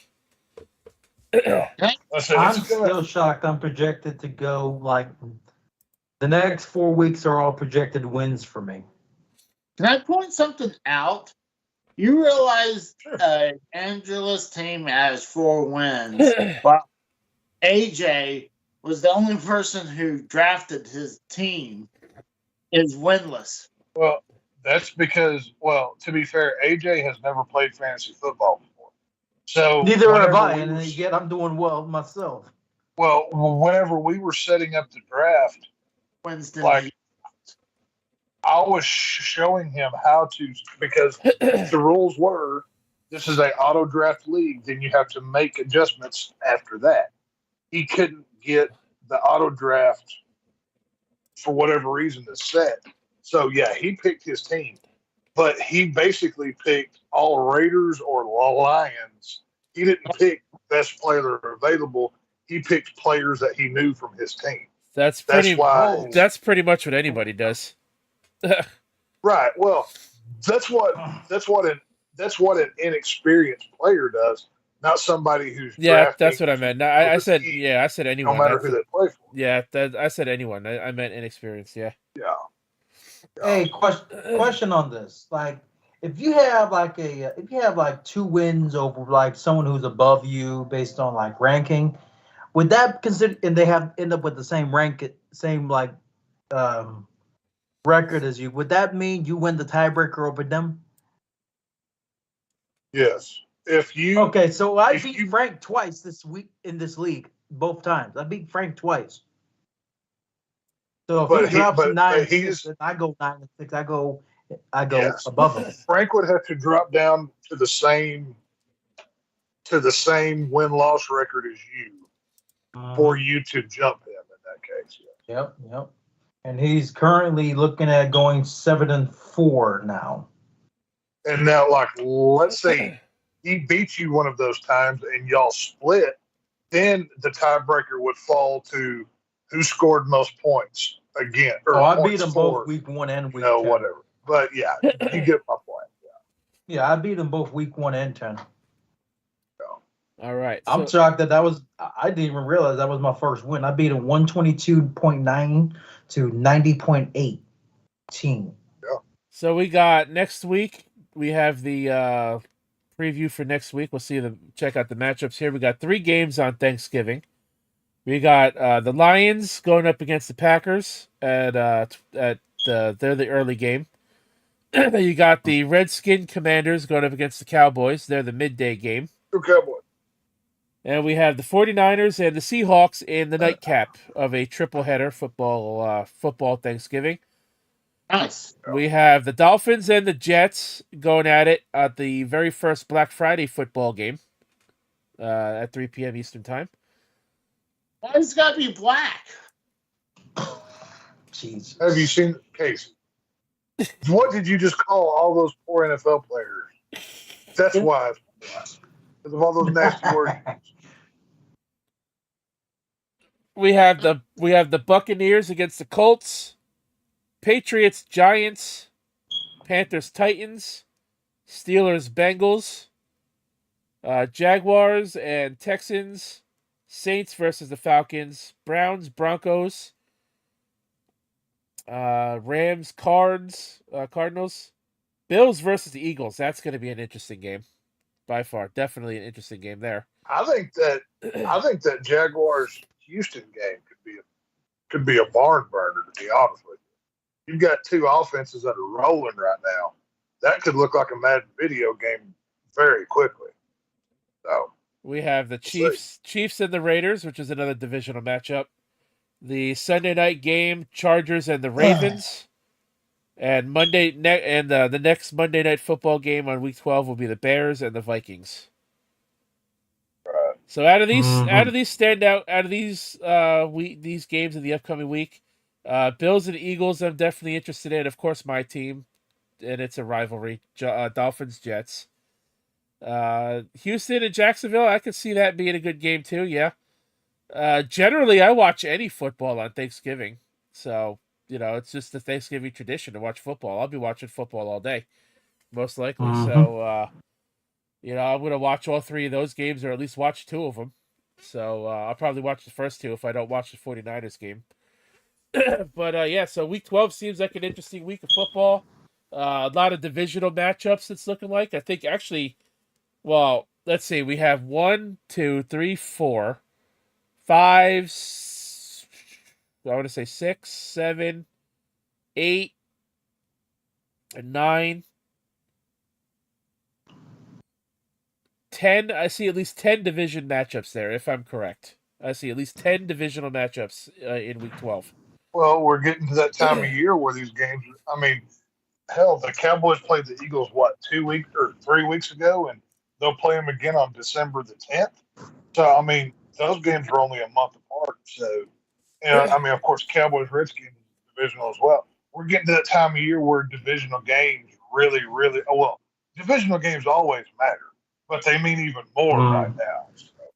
Yep. I mean, right now, Cowboys are trying to get the wild card spot. I mean, that's what. No, I'm telling you right now. I got a feeling whenever Dallas plays the Eagles in December, it will be for first place in the NFC East. I think it's going to happen.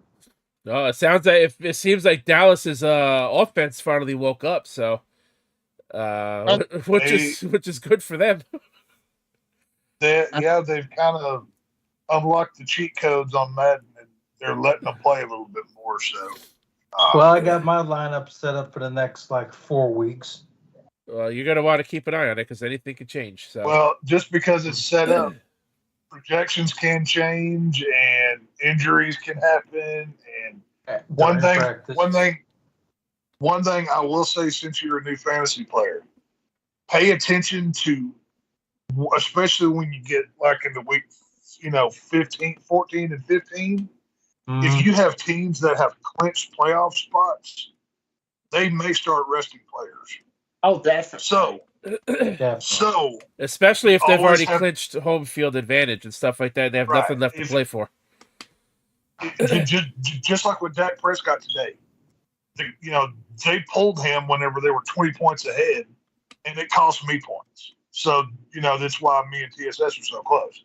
So, like I said, to a rookie player, you can't just set you can set lineups all the way through if you want, but you still need to keep an eye on it, and adjustments will probably need to be made. So, be mindful. Last couple of weeks in the season, because like you said, that some of the bigger teams that has bye weeks are gonna, like you said, they're gonna put their first string on the bench so they don't get hurt. Right.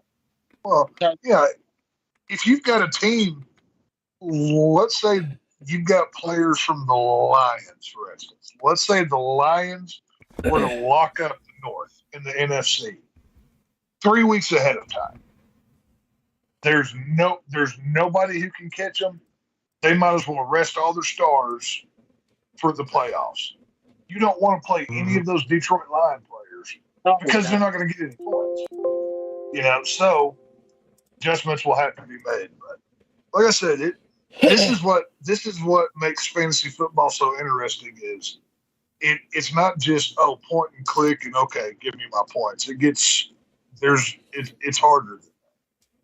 It gets interesting when you're watching like your team in real life that you follow, and then against a player that's gone against your team is on your fantasy football team. Oh, It's like you want them to do well, but also you don't want their actual team. Well, no, I'll tell you how I handle that. It's like, okay, let's say the Cowboys are playing. Let me just look here. The Cowboys are playing the Lions. Okay, and on the Lions, I have Amon-Ra St. Brown at wide receiver. But I want the Cowboys to win in real life. I'm like, okay, Dallas needs to win this game, but St. Brown needs to get like 4 touchdowns on Dallas. But I want the Cowboys to get 5 touchdowns. So you're rooting for and against your own home team. It's weird how it comes out. But fantasy will make you want to root against your own team sometimes. It will. Especially if there's money on the line. It's just like me and Frank were talking about the other day.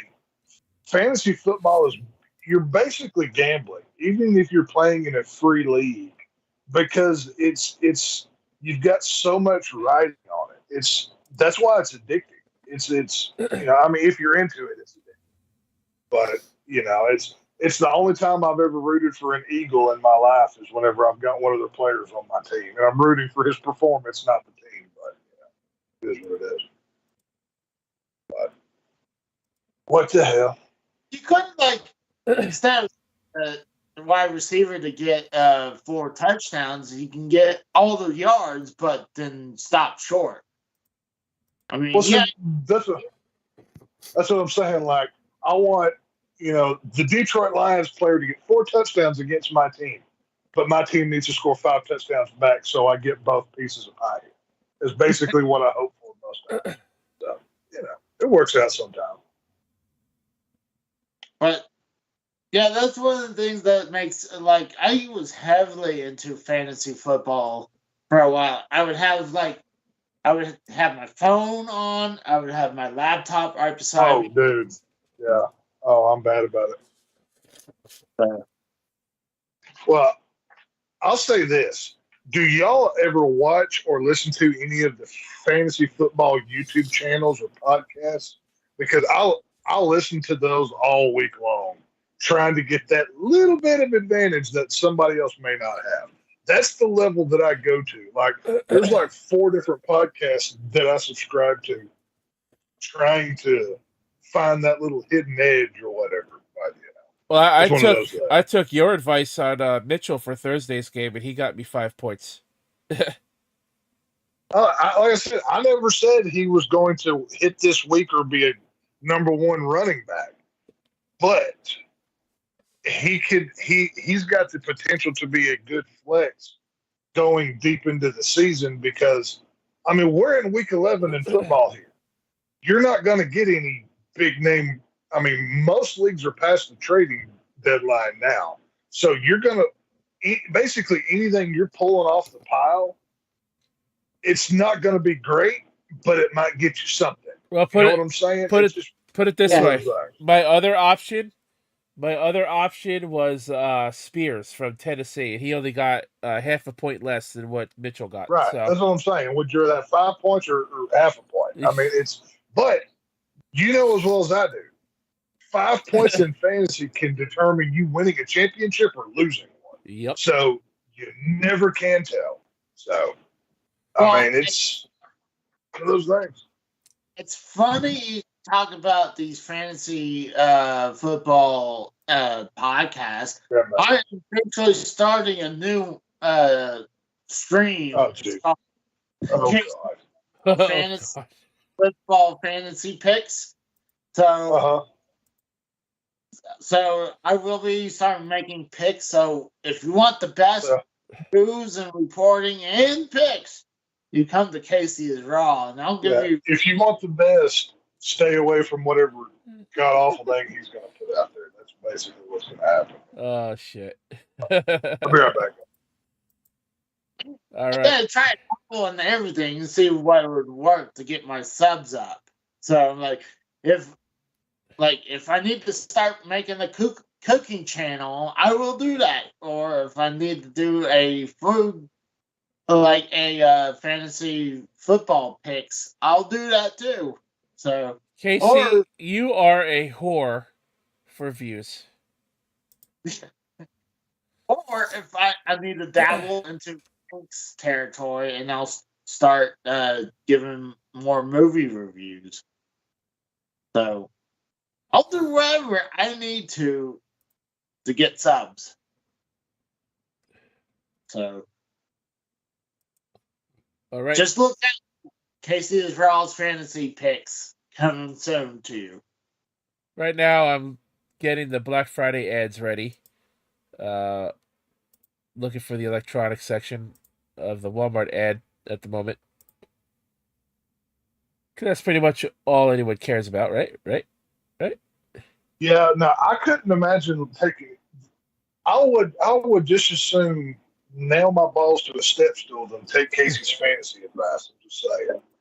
But you know, hey, if Casey, if he's anything, he's a clout grabbing SOB. I tell you what, he will nudge his way into whatever your territory is if he thinks he can get a sub out of it back up. So, you know. I thought you called him a cunt grabbing SOB. I was gonna say, come on, Tex. We all know he doesn't get that much action in that department. He's never been in. The only time he was ever inside was one of those was when his mama gave birth to him. So he's never been back there. Jesus. So, it is what it is. I mean, I could look into. I could do plagiarism. You know, I could take someone's prediction and go word by word and pass it as my own. Well, you know, I mean, let's just follow the track record here. In October, Casey was the horror. He was a horror movie guy. All of a sudden, never been one in his life.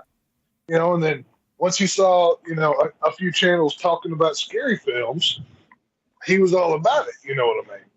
So now that that's passed, now it's fantasy football. Next week it'll be God knows what. But hey, do your thing, dude.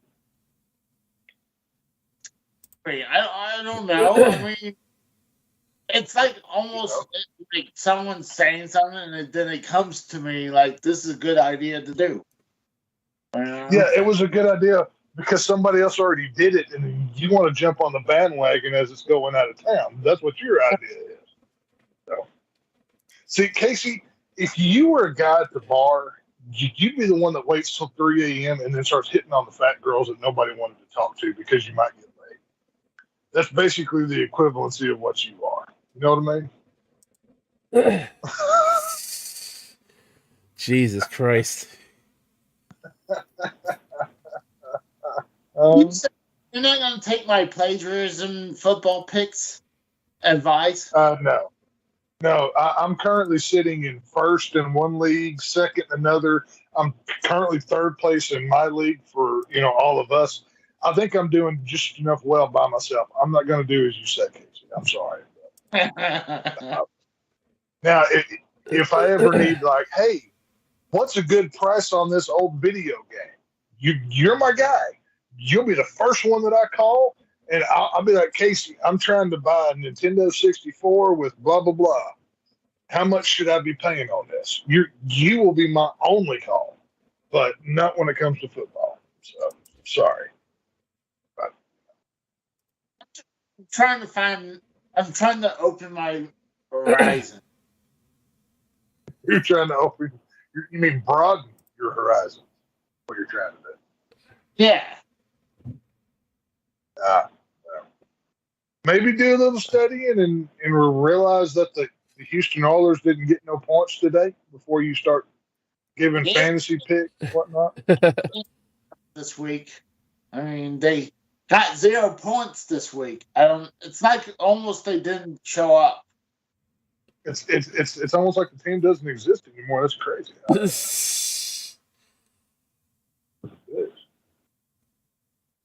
Well, Tex, you can stick around with us if you'd like. We're going to go over the Black Friday deals for mainly electronics, which is pretty much what everybody is into these days.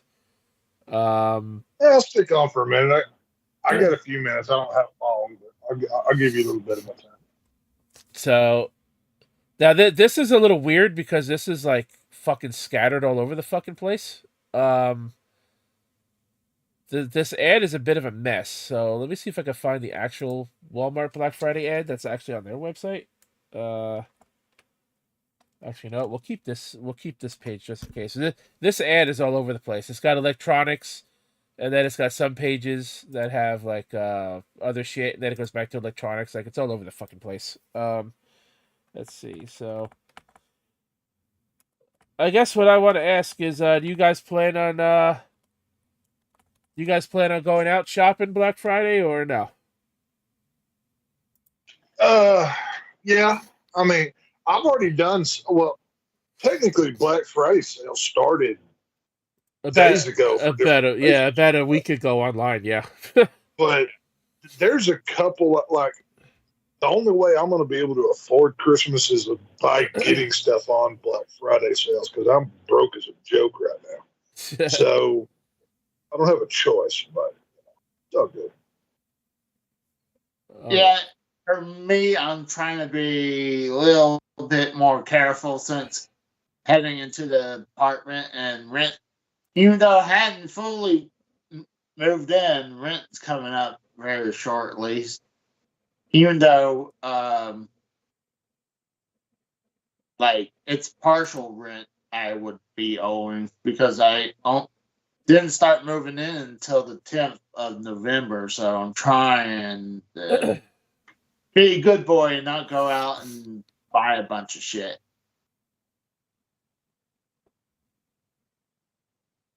So I'm not really planning to, unless, again, I might get a Christmas bonus, though, but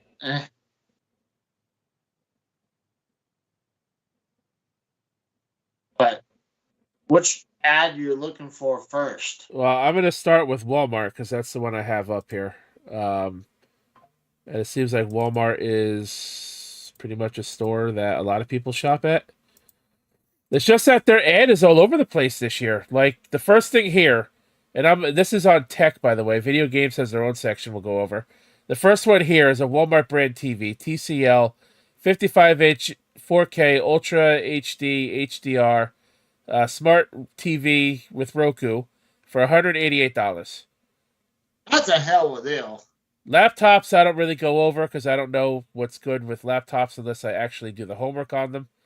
You want these these Apple AirPods, $200, which is $80 off. You got a good headset here, $169 for Beats Studio 3 headset, which is saving $251. So they're normally I see. So they're on sale now, but on Black Friday for the Black Friday sale, which actually starts November 22nd if you're a Walmart member, or the 23rd if you're not. You could get the headset for $99. What else do we have here? We have a what is this? That's a MacBook. But it's $169. Oh, that headset. Oh, Yeah. I thought you were talking about those pods. This is a good deal in my opinion too. 75-inch Vizio Class 5 series 4K LED HDR smart TV, $488 for a 75-inch TV. That's pretty good. That's what I was going to say. I've got mine's either a 65 or a 70-inch. I bought years ago, and I paid way more for it than that. So that's not a bad deal. And Vizio is a good brand too. So I used to have a Vizio TV. Lasted me about a good 5 years. I think mine's a Sony. I'm not sure what it is. It's one of the big name. It's one of the big name big brand. But yeah, Vizio's not bad. It's like even on a regular day, like I was going through the electronic section the other day because I had dropped my earbuds in water, so I had to return them to get a new pair. Even on non-Black Friday sales for the cheaper televisions or the cheaper brands, Walmart had some pretty decent deals, I noticed. So, they're out there if you want to go find them. Right. oh, definitely. They don't have much in toys though. Toys is pretty scarce. You got this Huffy bike that's only going to be $10 off. Yeah. On the 22nd. Pokemon plushes, if people are into that, 24-inch, $25, which is a good deal. I actually just got one from somebody for Christmas today because I actually did some of my Christmas shopping. I got one, not Pikachu, but a different one at Target for twice as much. What's that? Okay, what's that? I can never remember his name. But my favorite Pokemon is he's a purple ghost guy with big hands. What's his name? You're talking about the ghost type. It's either Haunter or Gengar. They're purple. Haunter. Yeah, he like his hands aren't connected to the body for some reason. Right. I don't know why. Right. Yeah. That was always one of my favorite ones. I always liked it. He always looked cool. Yeah, you got the Squirtle plushie, same price. You got a girl's bike, again, only $10 off. That's not a really good savings, in my opinion. I gotta get that Disney princess castle. Yeah, I'm sure you do, Casey. But first, you have to get the Snow White doll out of your asshole. Otherwise, you can't play with it. Oh, shit. Hey, Casey, do you want this? I know. Do you want this Paw Patrol, the Mighty movie scooter, too? Oh, definitely. Does it come with the He couldn't get his fat ass on there with a forklift. What are you talking about, Rose? You kidding me? Shit. Yeah, it's not really a whole lot here, that jumps out at me. As far as toys go for Walmart, I'll say this. Like, now, I mean, obviously my kids are older. I don't buy as many toys for them now. But I'm a grown man that still buys action figures for myself. So they had a Star Wars one. That's about the only one I saw. I don't buy Star Wars. I buy horror figures or certain DC comics. But they Walmart will have deals on not all of them necessarily, but a lot of times it'll be they'll have a certain percentage off, but they don't advertise it. You just have to be there to find it. Like I was in Walmart the other day doing a delivery, and they had Teenage Mutant Ninja Turtle figures like 25% off or something. So there are toy sales out there, but yeah, you just have to look for them. This one, in my opinion, looks pretty cool. You have a 10-in-1 combo game table with air hockey, foosball, billiards, shuffleboard, ping pong. I don't get that. That's garbage. That's what I was about to say. I bought one of those 2 years ago for my kids for Christmas. Really? They played with it about a month, and the thing fell apart. Really? Because basically, like those things stack on top of one another, and it's basically made out of like plywood. Oh yeah, I see On the right here. ledge. Yeah, you can see It's garbage. Like the minute you get rough with it whatsoever, crap starts falling apart, screws start falling out. It's one of those toys that takes you half the day to put together, and then the first time you play with it, it breaks. Is basically what it is. Yeah, it's. I mean, if you want an air hockey table, go buy air hockey. Don't cheap out. You're only gonna save $40 with this, anyways, on the deal. Because they Well, have you're only, table part on there, and like there's no. I mean, it must be like cardboard because there's honestly going to be no air coming through that fucking thing.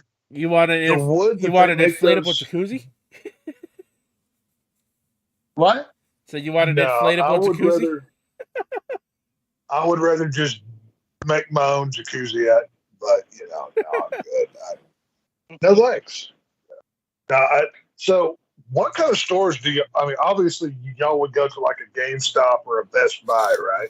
If you were like going to sit out somewhere, is that something y'all would do? I used to do that. I haven't done that in quite a few years, though. The last time I did that was before the sticky virus happened. Oh, When we needed to get pricked, and we refused to do so. I'll do it every once in a while. Down here in Texas, we have a store called Academy Sports and Outdoors, and they sell everything from guns to sports, merchandise like jerseys and hats to workout clothing to camping gear. You guys want a book all about Elon Musk for $14? How I need like 5 copies of that, please. Please let me read about some South African autistic guy that's trying to take over the world. Please. Now, this section I'm under is books, movies, and music, and so far I've not seen a movie on this fucking page yet. I see all books. Movies is where you want to go to, like Walmart, because if they do like they have in the past, they'll take those big round things that's made out of like the metal mesh square deals, and they'll just fill one of those like 6 feet tall full of Blu-rays and DVDs, and they'll slap like $5 on it. They do that every year down here. That's where I've gotten so many movies that way. It's ridiculous. There is not a single movie on this page. Not a single movie on this page that is labeled books, movies, and music. There's not one book. Plenty of books. Not one music CD or vinyl or whatever, because Walmart does sell vinyl again. Or one fucking movie or Blu-ray on this ad. Yeah. In my Walmart stores, they have a whole section for vinyl. I mean, it's like right there next to the video game, like headsets and accessories or whatever. Right. So now into mine and Casey's expertise. You can get the new Star Wars Jedi Survivor PS5 game for $30. We don't give a fuck about Just Dance. The new God of War Ragnarok. I pay so much money to see Casey do Just Dance on his YouTube channel. God, that'd be hilarious. The new God of War that came out earlier this year, $40. Zelda Breath of the Wild, $30. PS5 Black controller, $50, $49. Not bad if you need a controller. How much are these things regularly priced? Like, how much off is this? Well, the controller is normally $70, so you're getting $21 off. Okay. But these games, I think they should be cheaper than this. Breath of the Wild came out in 2017. Jesus. $30 game. Super Mario Odyssey came out 2017, $30. Luigi's Mansion 3 came out in 2018. That's going to be, it says see price in cart. That they don't even want to tell you how much that one's going to be. Says you save $19.99, so that's probably $40. It says you save, yeah. So yeah, it'll probably be $40. You're right. Resident Evil 4 remake, $30. That's not a bad price for that. That came out this year.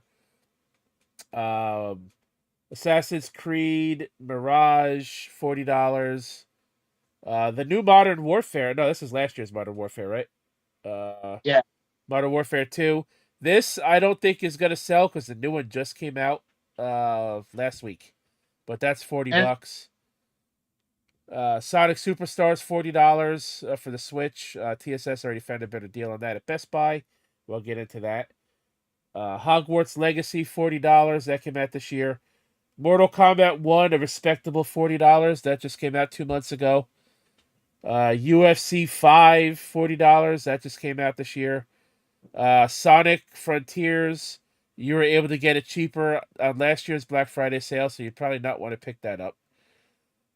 Spider-Man Miles Morales, this came out in 2020. $40. That's not worth it. It was considering the fact that it was only. Did they just have a new one that just came out? Yes, Spider-Man 2 just came out last month. Not to mention that not only was this a 2020 game, but it was $50 when it first came out, and now regular price is $70. So the sale is $40 for a 3-year-old game already. Well, this is I guess a remaster or an upgraded version because the original one was on the PS4. This one's not And bad. then Mario and Rabbids Sparks of Hope came out a year ago. That's $20. If you haven't played it yet, that's a decent price for that. Yep. What That's else? good. What else we got here? So far, nothing else. We got another PS5 game, Diablo 4. That's $60. That's a terrible price. That's not even a deal. Sonic Origins Plus, if you want to still pick this up, $20 is a pretty good price for that. What else we got here? Nobody plays FIFA. This is the original Marvel Spider-Man that came out in 2017, $20. MLB The Show, $20. Even though baseball season is over. I'm guessing on these video games, the normal people that are going to be looking at this is like parents buying it for their children, and they don't know what a good price is on video games. Right, and so that's why people like me are here to tell you that. Right. Like if you two are walking, you'd say, "Oh hell no, that's only $10 off," and that thing came out 3 years ago. You wouldn't touch it or whatever. Right. But like the majority of people are just going to be running in. Oh, my kid likes Spider-Man. Give me this game. And they don't know how old it actually is, basically. Yeah, we'll see Spider-Man Miles Morales, and it's like, oh, it's half off, and they'll be like, oh, I heard some Spider-Man games out, and they'll think it's that instead of Spider-Man 2. Right. That's what I'm saying. The average parent is not tuned in enough to know this isn't Spider-Man 2.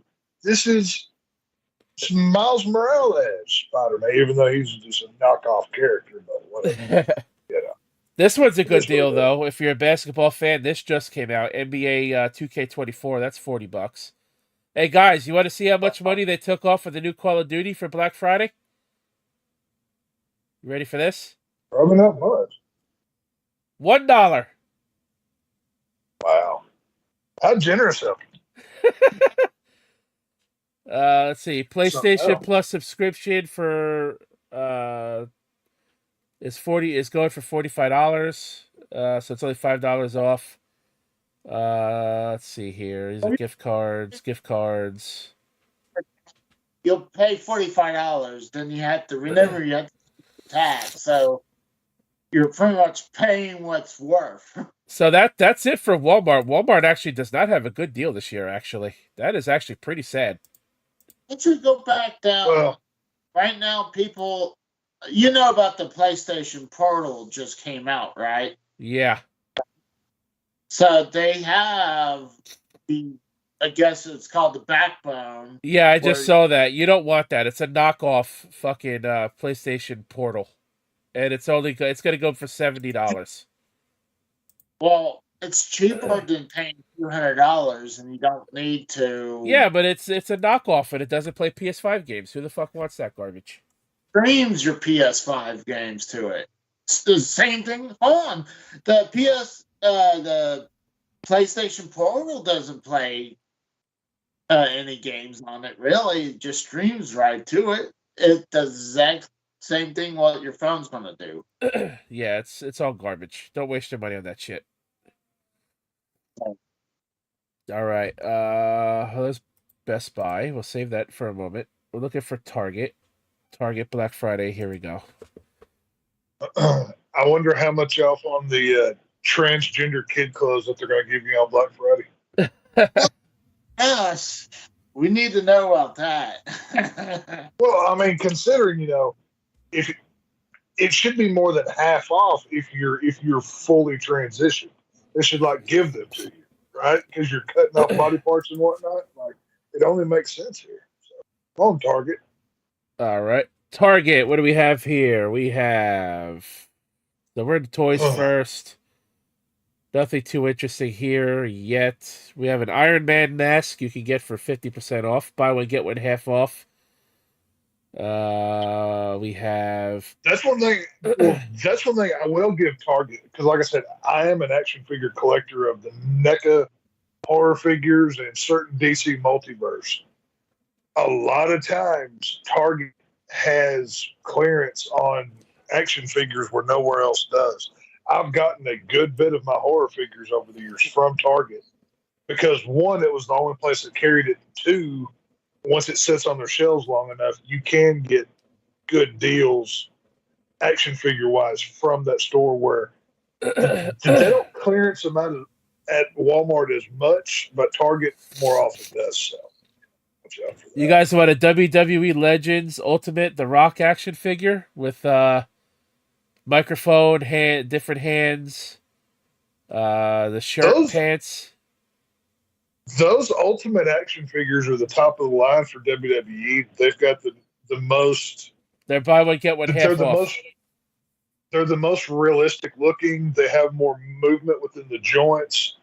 If you are a WWE figure collector, the Ultimates are the best ones. I will say that. So they're buy one get one half off for Black Friday at Target. You get two for $50. Oh, there you go. Because Casey can get him a John Cena and pretend he's his friend. It'd be great for him. I don't see anything horror related in here. Not many action figures. They're not going to advertise that. That's one of those things that, for anybody who doesn't know, go to the back of the store. It's normally to the left of the electronics. It's always by the electronics in the back, and it'll be where the adult collectibles are. And you'll have your NECA figures of different variety back there. And they've got everything from Dragon Ball Z to Friday the 13th. So they've got it all back there. Let's see. Collectibles. You said the Rock figure is half off, right? It's buy one get one half off, Casey. Oh, okay. I was gonna say, is it half off because he's half black, half Samoan? God damn it, Casey. Well, no. Casey would wait for somebody else to buy one, then he'd just try to steal the other one. Because he'd say, well, they paid for the first one, so this one's free, right? He'd just try to walk out with it. That's what Casey did. say, hey, I'm with them. So it's like, hey, I should get You just make sure to walk out with them at the same time. Be like, well, no, since they paid for theirs, it's fine. I can leave. Thank you.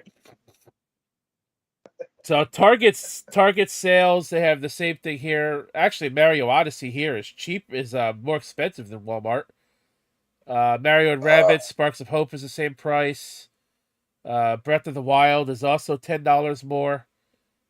Actually, I want this one right here. Kirby's Return to Dreamland Deluxe, $30. That actually came out, I think, earlier this year to celebrate. Or no, it was last year. That's actually not bad. I might pick that up. That one wasn't at Walmart. This might be a good buy. Let's see. Luigi's Mansion 3, $40. Sonic Origins Plus, $20. Sonic Colors Ultimate, you don't want to buy that right now, especially not for $25. What else do we have here? Nothing really else worth mentioning. Sonic Frontiers, $30. This one's actually cheaper than Walmart. Sonic Superstars, $35. That's cheaper than Walmart. For $35, this game would be worth it. I will say that right now. $35, Sonic Superstars is worth it. Well, I mean, Target's always been higher than Walmart. I mean, this is the way that it is. Yeah, everything always costs more. Yeah, so some of them are cheaper, some of them are more expensive. Right.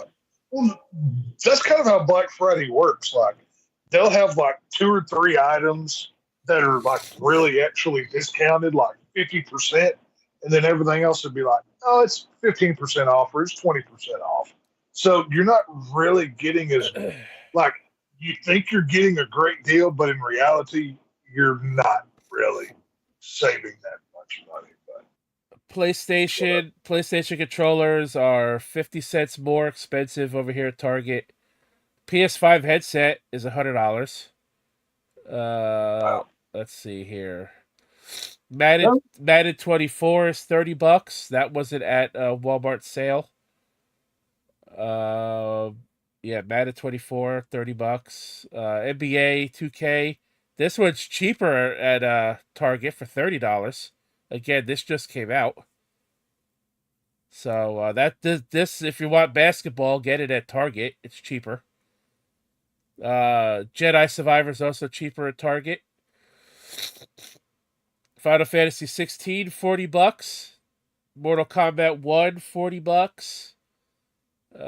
Grand Theft Auto 5, if for some reason you still want this game, that's $15. Miles Morales is only $20. That's a lot better than Walmart. Walmart was selling it for $40. I don't know what the hell they're smoking. Let's see. MLB The Show, $20. That's also cheaper than Walmart. Street Fighter 6, this one wasn't there. $40. Street Fighter 6 is definitely worth it. If I saw it there. No, Walmart didn't have Street Fighter 6. What else? WWE 2K23. I might get this at Target. That's $20.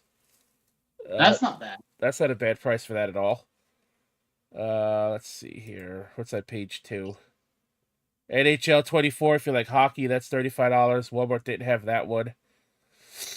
Need for Speed Unbound, last year's game that came out in December. That's $20. That's not bad for that. $40 for God of War. What else we got here? Resident Evil 4 Remake, $40. So it seems like there's a lot of repeat with these 2 stores.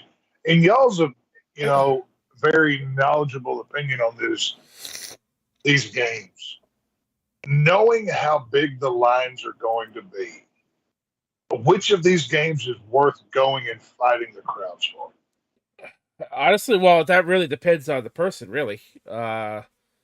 Personally, I haven't seen anything on these lists that's worth waiting for, in my opinion. I really haven't so far. I agree. At least not running out there and try to get it like when the doors open. Nothing Yeah, really. Right. I mean, if it's there, get it. You know, when if you go and it's still there, get it. But if you miss out, you're not missing on much. No. The Crew Right. Motorfest, this just came out this year. Walmart didn't have this one either. This is a pretty good racing game, so $40 is not bad for that. That actually just came out in September, so $40 for that's not bad. Now, correct me if I'm wrong here, but couldn't you go to, like, since y'all were talking about GameStop earlier, couldn't you go to GameStop and get used copies of these games for a similar price, or is it still more? Usually used games that are only like a month or two old are going to be like $60. They really don't drop the prices of used games down for at least a year.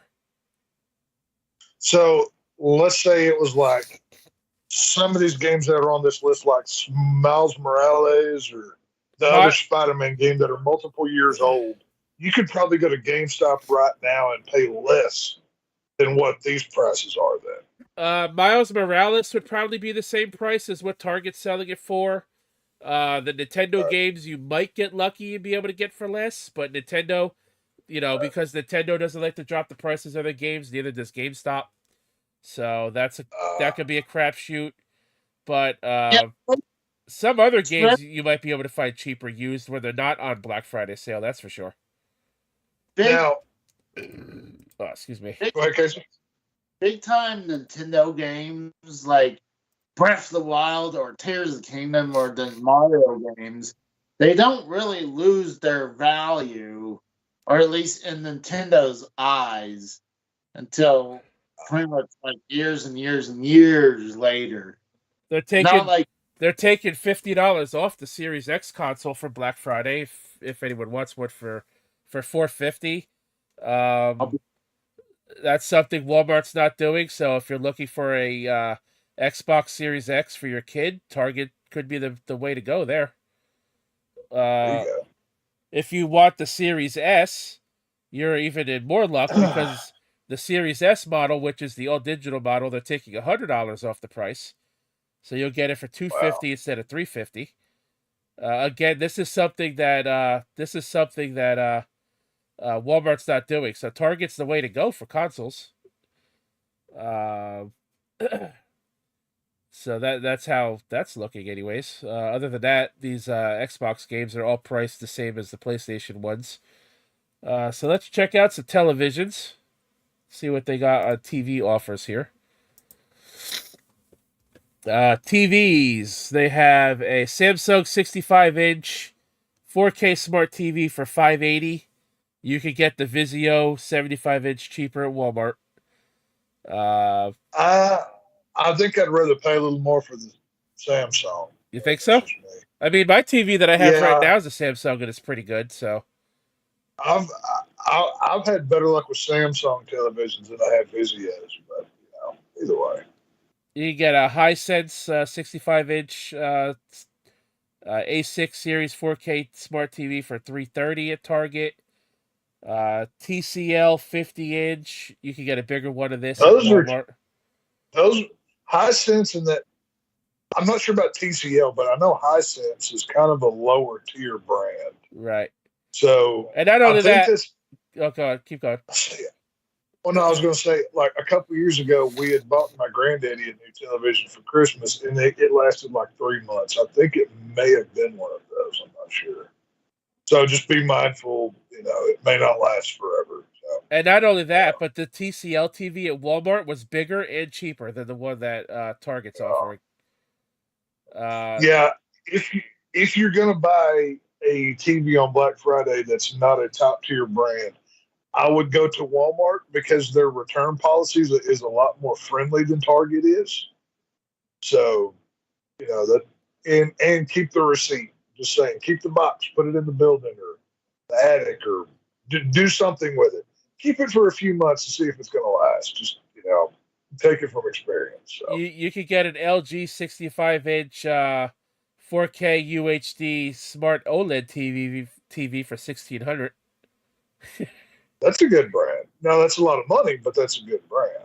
But I mean, honestly, our eyes are only capable of seeing to us so much clarity. Like you can throw 4K HD, OCLED, HYZ, ABCD 3215.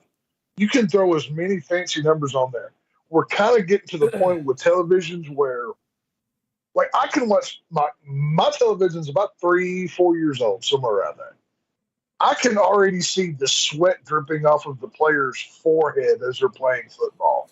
How much more clear do I need? This TV, You know what I mean? It's like, one of those things. This TV right here is the exact TV that I actually have sitting right behind me. This one right here, 55-inch Samsung Class CU 8000, 4K Smart TV for $480. TCL has a 70-inch TV. Where did I see it? TCL 75-inch TV for $499. Again, you can get the Vizio one for less for the same size TV.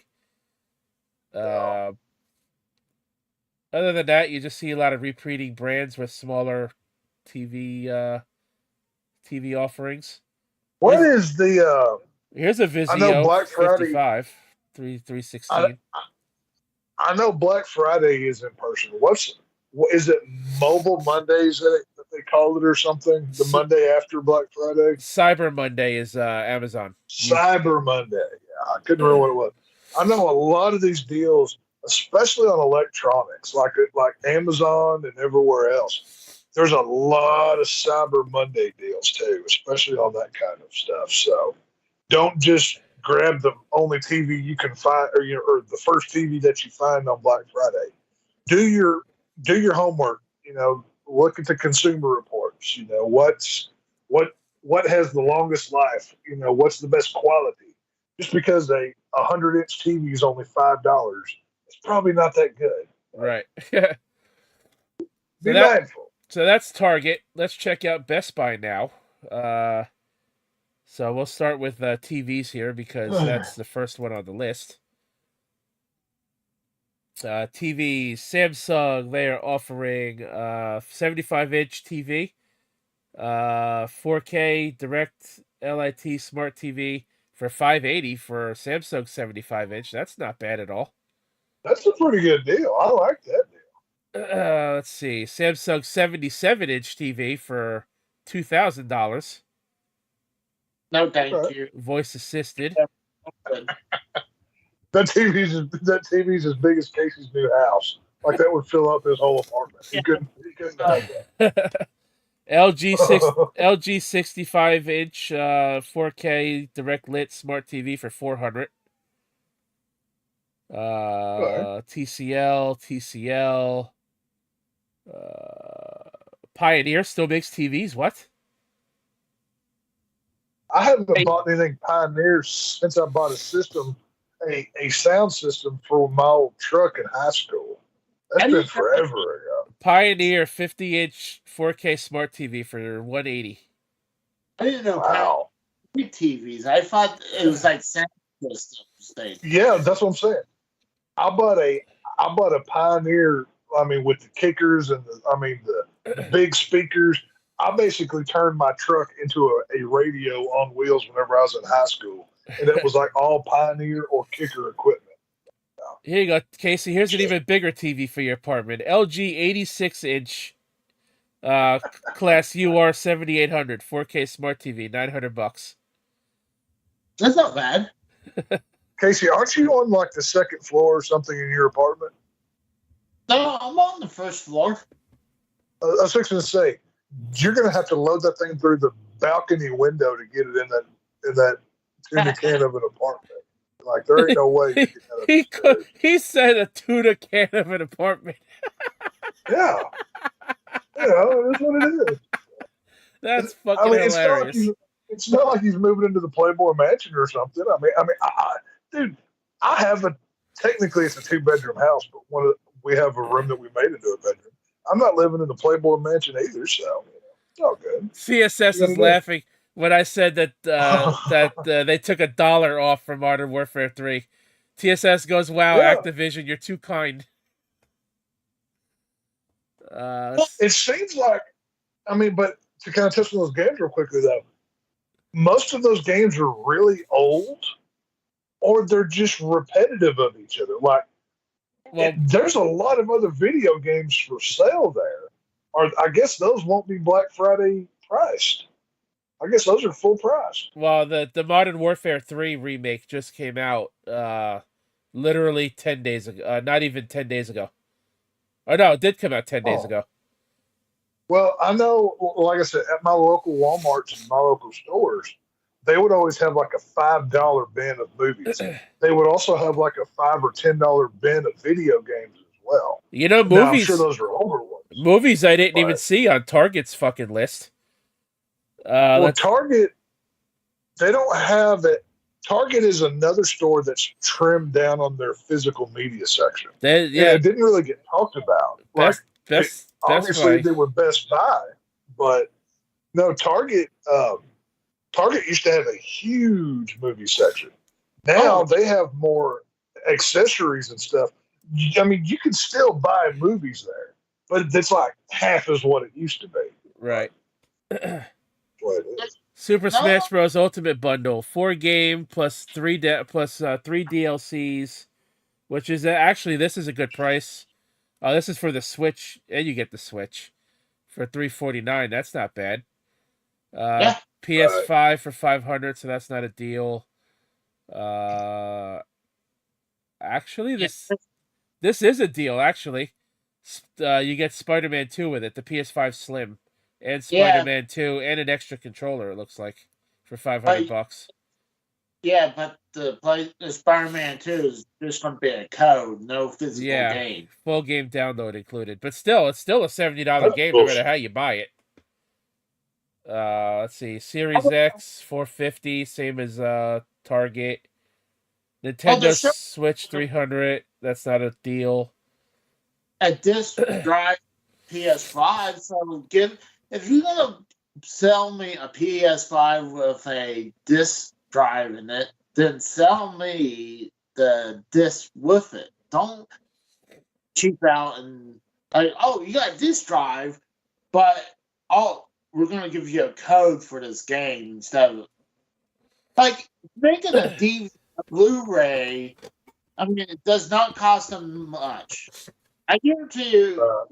I mean, how much is it to make a Blu-ray in a case? I guarantee you less than $5.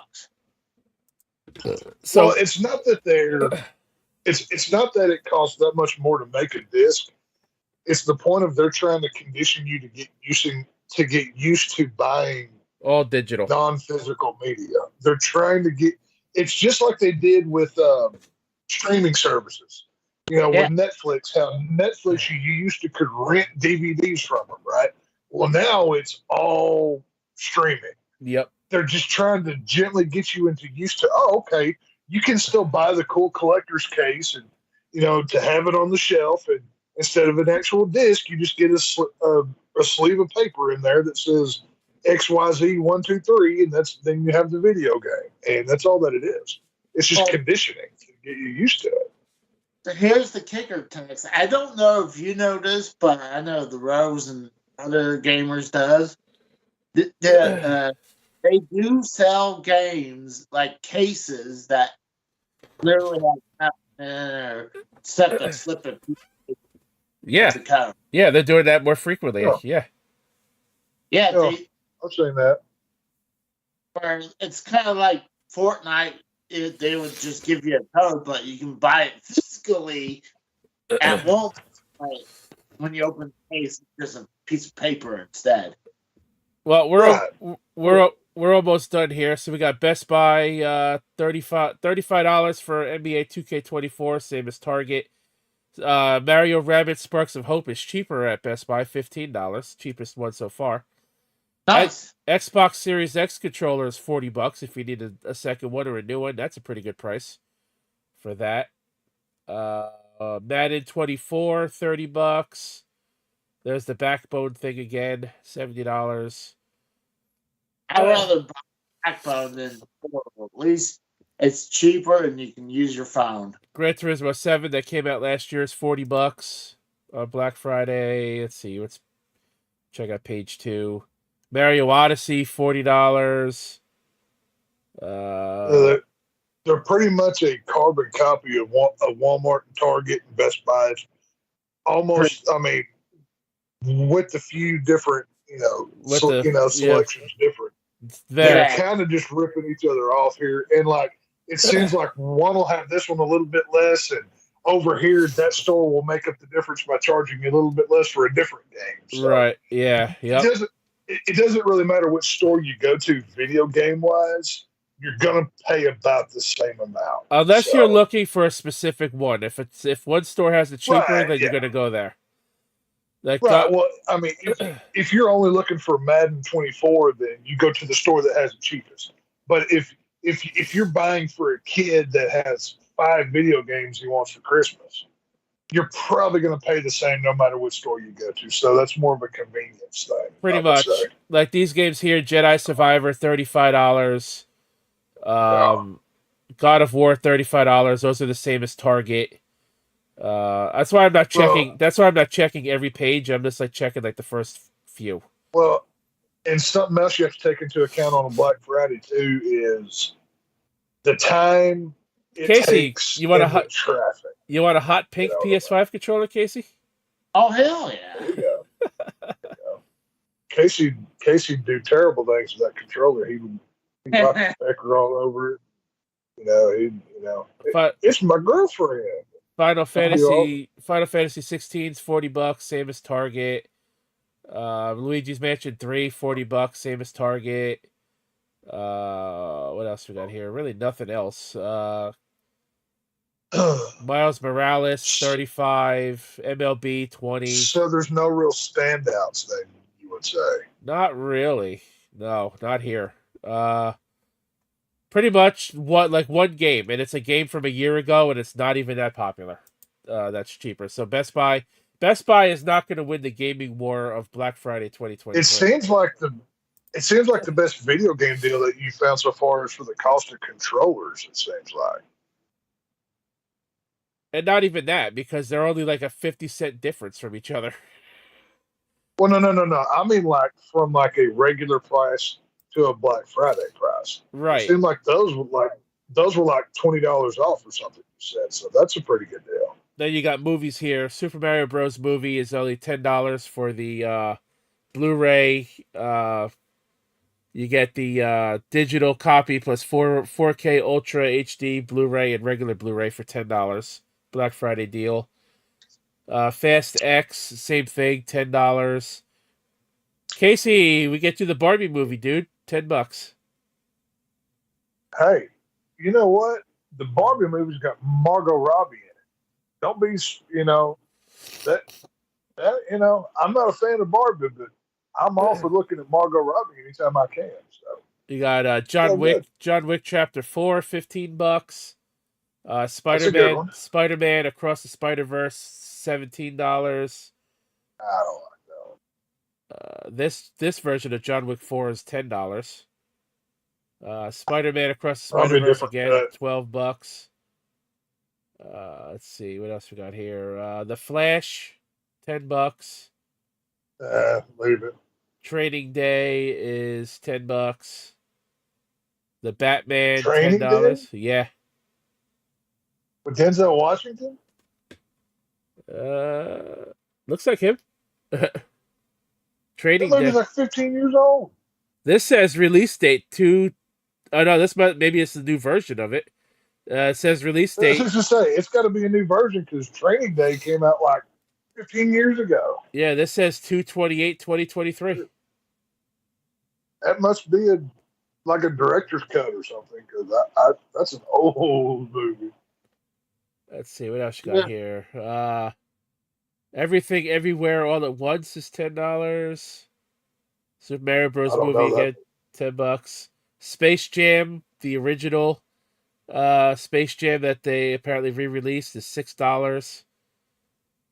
Dixon say Space Jam has been in the $5 bin at Walmart for 20 years. So, Well, the store I most likely visit during the Black Friday sales will be the stores that I always go to is called Vintage Stock. And it's not just in Oklahoma, it's all over the place in the Midwest. It's in Kansas, it's in Missouri, it's in Texas. So, and they're having Black Friday purge. You say all weekend, you buy one, get one free. Any new or used red tag sales. So anything they have red tagged or pre-owned items at $4 or less. Ugh, that's not good. See, I can't help but wonder what kind of sales with the adult bookstore is going to have for Black Friday. You know, there's going to be like 50% off flashlights. How much is the lube going to be off? I mean, they got to offer some sales there too for at the dirty bookstore. You do Cheap what you got to do, man.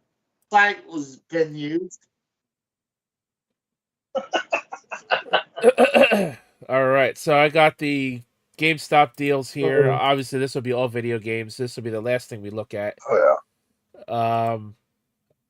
Gaming controllers, same as everywhere else, $50. Right.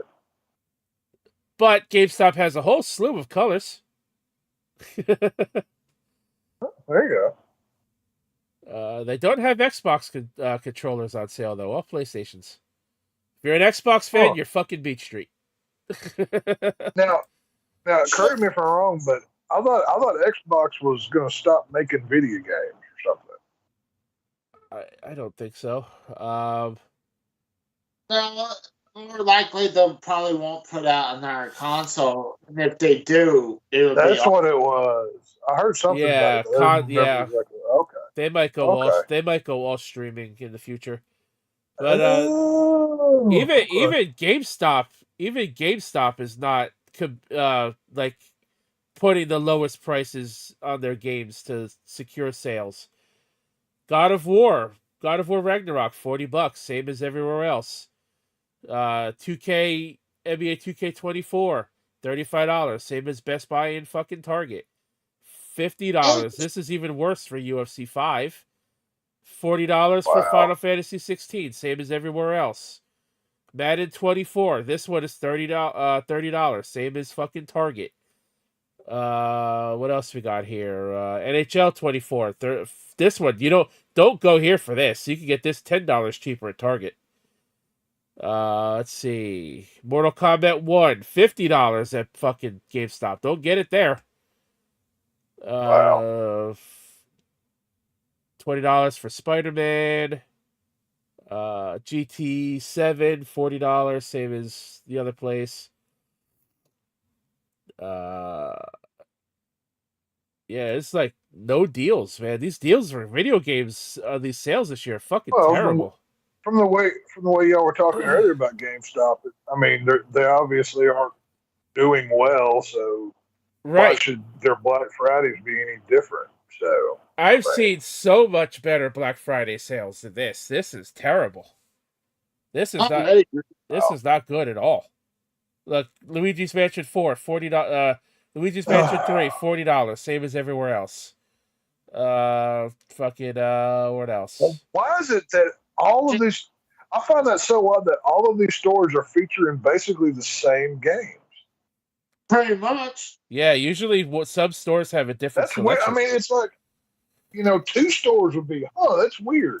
But you said 4 stores, and basically all of them are featuring Luigi's Mansion, UFC, a couple Sonics, that like all of the same, sports games. It's that's weird. Yep. I would almost say that this is coming from the manufacturer of these games, telling them the features to push certain ones. It seems like. If I had to say, well, this is actually Return to Dreamland's $30 instead of $35. I would go to GameStop for this, but Target's also selling this. Best Buy and Walmart aren't. So you'd want to go to Best Buy. You want to go to Target or GameStop for Kirby's Return to Dreamland. The Crew Motorsport, $50. I think I said it was $40 at Target, so you want to go there for that instead. If you're a racing game fan, anyways. It's not a bad game. I played the 5-hour demo they put out of it. Right. Even here, Mario and Rabbids Sparks of Hope, $20. Best Buy has it the cheapest at $15. I mean, these deals they're not good this year for video games. I've seen so much better. Even WWE 2K23. Target's got it for 20. Target's got it for 20. GameStop selling it for 25. No, go to Target for that too. Good, just go to Target for your video games. Target has pretty much the best selection of the video games, and a couple of them are even the cheapest at Target. Otherwise, they're basically the same price everywhere else. If you're looking specifically for video games, go to fucking Target. There you go. That's what it seems like. I mean, Now, would y'all recommend that people to maybe look online to buy like physical copies of these games? Maybe there's deals there as well. I mean, I know you don't have anything pulled up, but well, these sales are online and in store. That's the thing. Oh, okay. Yeah, these are the same sales. You can say maybe maybe you could go to I mean, I don't like recommending sending people to the evil overlords at Amazon, but if it saves you a few dollars in this economy, you do what you got to do.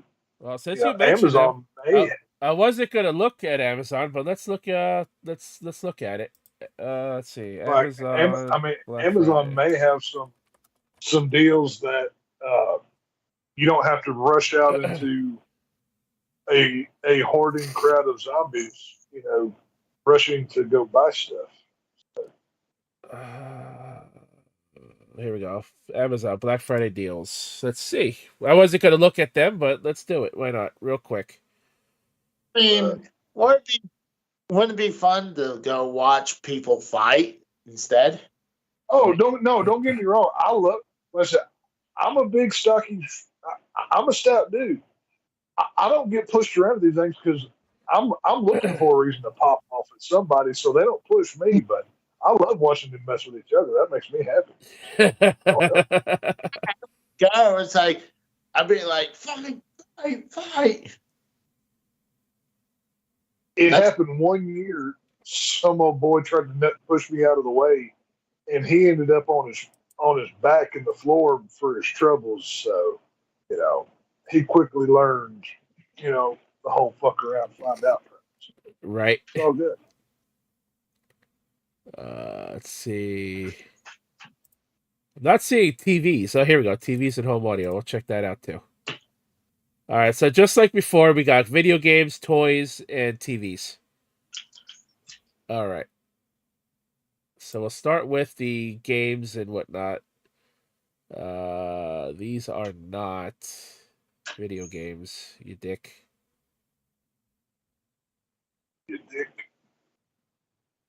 These are laptops and cell phones and speakers. Samsung TVs and soundbars. Oh, you know what? This is all right, let's check this out. TVs. Who likes curved fucking TVs? That looks ugh. I had one for a while. It's actually not bad. Surprisingly enough, it set at the right angle. I kind of prefer it. It's more pleasing to the eye. Not bad.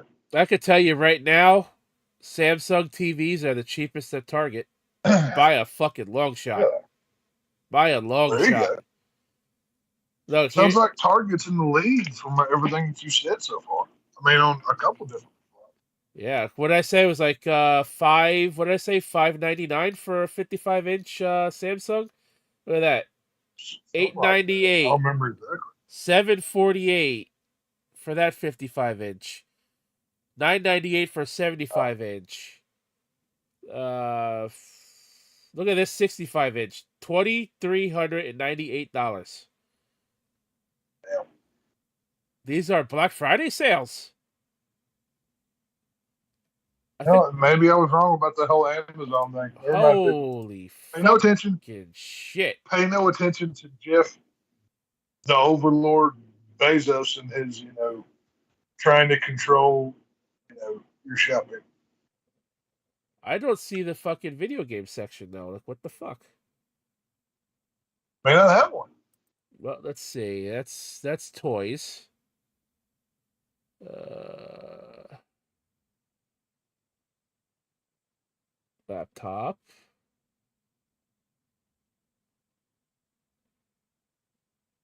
Maybe Amazon will have a special day on it. I know they prefer This to is do. it. Say, I know they prefer to do Cyber Amazon deals Mondays, might be Cyber Monday. Yeah, that's what I was thinking. but they have a Black Friday section. So, like, where's the video games? All right, here we Because they go. don't have them on. Right here, Black video Fridays. games. Okay, video games right here. Okay. What do we have on video games? So we have, let's get rid of this bullshit. Video games, Fire Emblem Warriors, Three Hopes. It would be nice if they actually gave me the fucking price. That would be great. You really are going to make me click on all these, aren't you? You're fucking really going to make me Yeah, do that. fuck that. Oh, If wait. you No. gotta do that, don't even mess with them. We got it. All right, we got a few here. We got Super Mario Odyssey, $40, same as everywhere else. That's just that. Fire Emblem Warriors 3 Hopes is $15 for this kind of a game. If you like this style of game, $15 is actually a really good price for that. Legend of Zelda Breath of the Wild, $40. Xenoblade Chronicles 3, $40. That's a game that's been out for a couple of years now. What else do we have here? Here's your sports games. $30. $30 for NBA 2K24. So actually, that's the cheapest by so far on Amazon. So you probably want to just go to Amazon for that.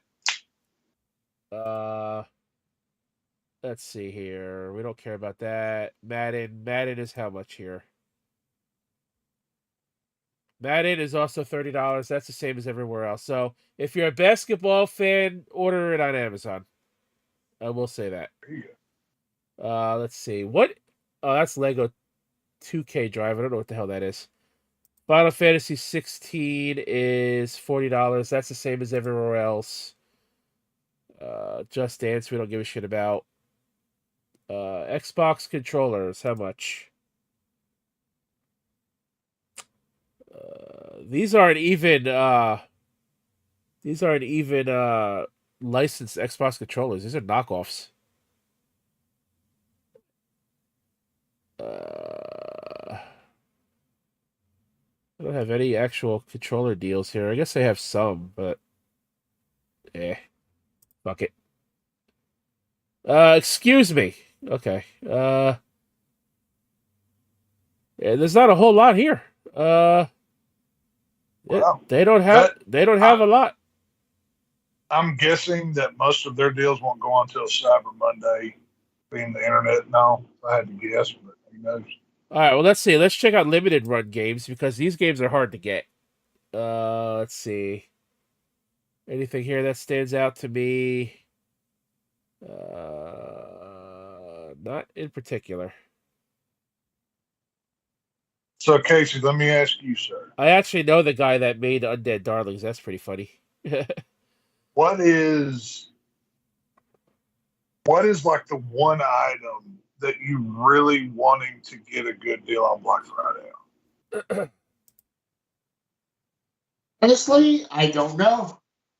I mean, as a game, if it was out there cheap, I would say Spider-Man 2, but it just came out. Yeah, it's not that Right. that was not going for that cheap. So, what about you, Rose? What's that one like? And it doesn't have to be like one specific thing, but like, what is something that you would love to get a good deal on? Well, from what I'm seeing here, the only games I'm gonna get, and usually what I do is I shop for games and Funko Pops and whatnot. I haven't really seen Funko Pops on sale this year, which is pretty crazy to think about. Because you usually can find them all the time on sale for Black Friday. The only games I'm really interested in getting is Kirby's Return to Dreamland and WWE 2K13. And maybe this Star Ocean game. Star Ocean's a pretty good RPG series that I like. It came out earlier this year, I believe. It's going to be on sale for $20. That's not a bad deal at all for the new Star Ocean game. Other than that, I'm not seeing much of anything on Amazon. So I would say Amazon, if you want basketball, get it on Amazon. Other than that, go to Target for your video games. For your video games. But if you want movies, go to Best Buy because they're like the only store offering any kind of movie sales. TVs. Well, TVs. Walmart will have it too. They're just not advertising. Right. I know that. Right. That's not an ad's going to be on sale, but TVs. Maybe go to Target for TVs too. You know, unless you want that. It kind of seems like Target's kind of winning Black Friday from what you looked at it. Unless you want that Vizio TV, then go to Walmart for that. But other than that, I think Target's got the best deals on pretty much everything. For the most part. I remember Black Friday has changed pretty much since the beginning of Cyber Monday, but it really changed also when the pandemic happened because it opened up where we have Black Friday week now. Yeah, or Black Friday 2 weeks now. I can remember the first year of to be fair, when lockdown started happening, it was like a year before places in Texas started to lock down because we were one of the last places to hold out.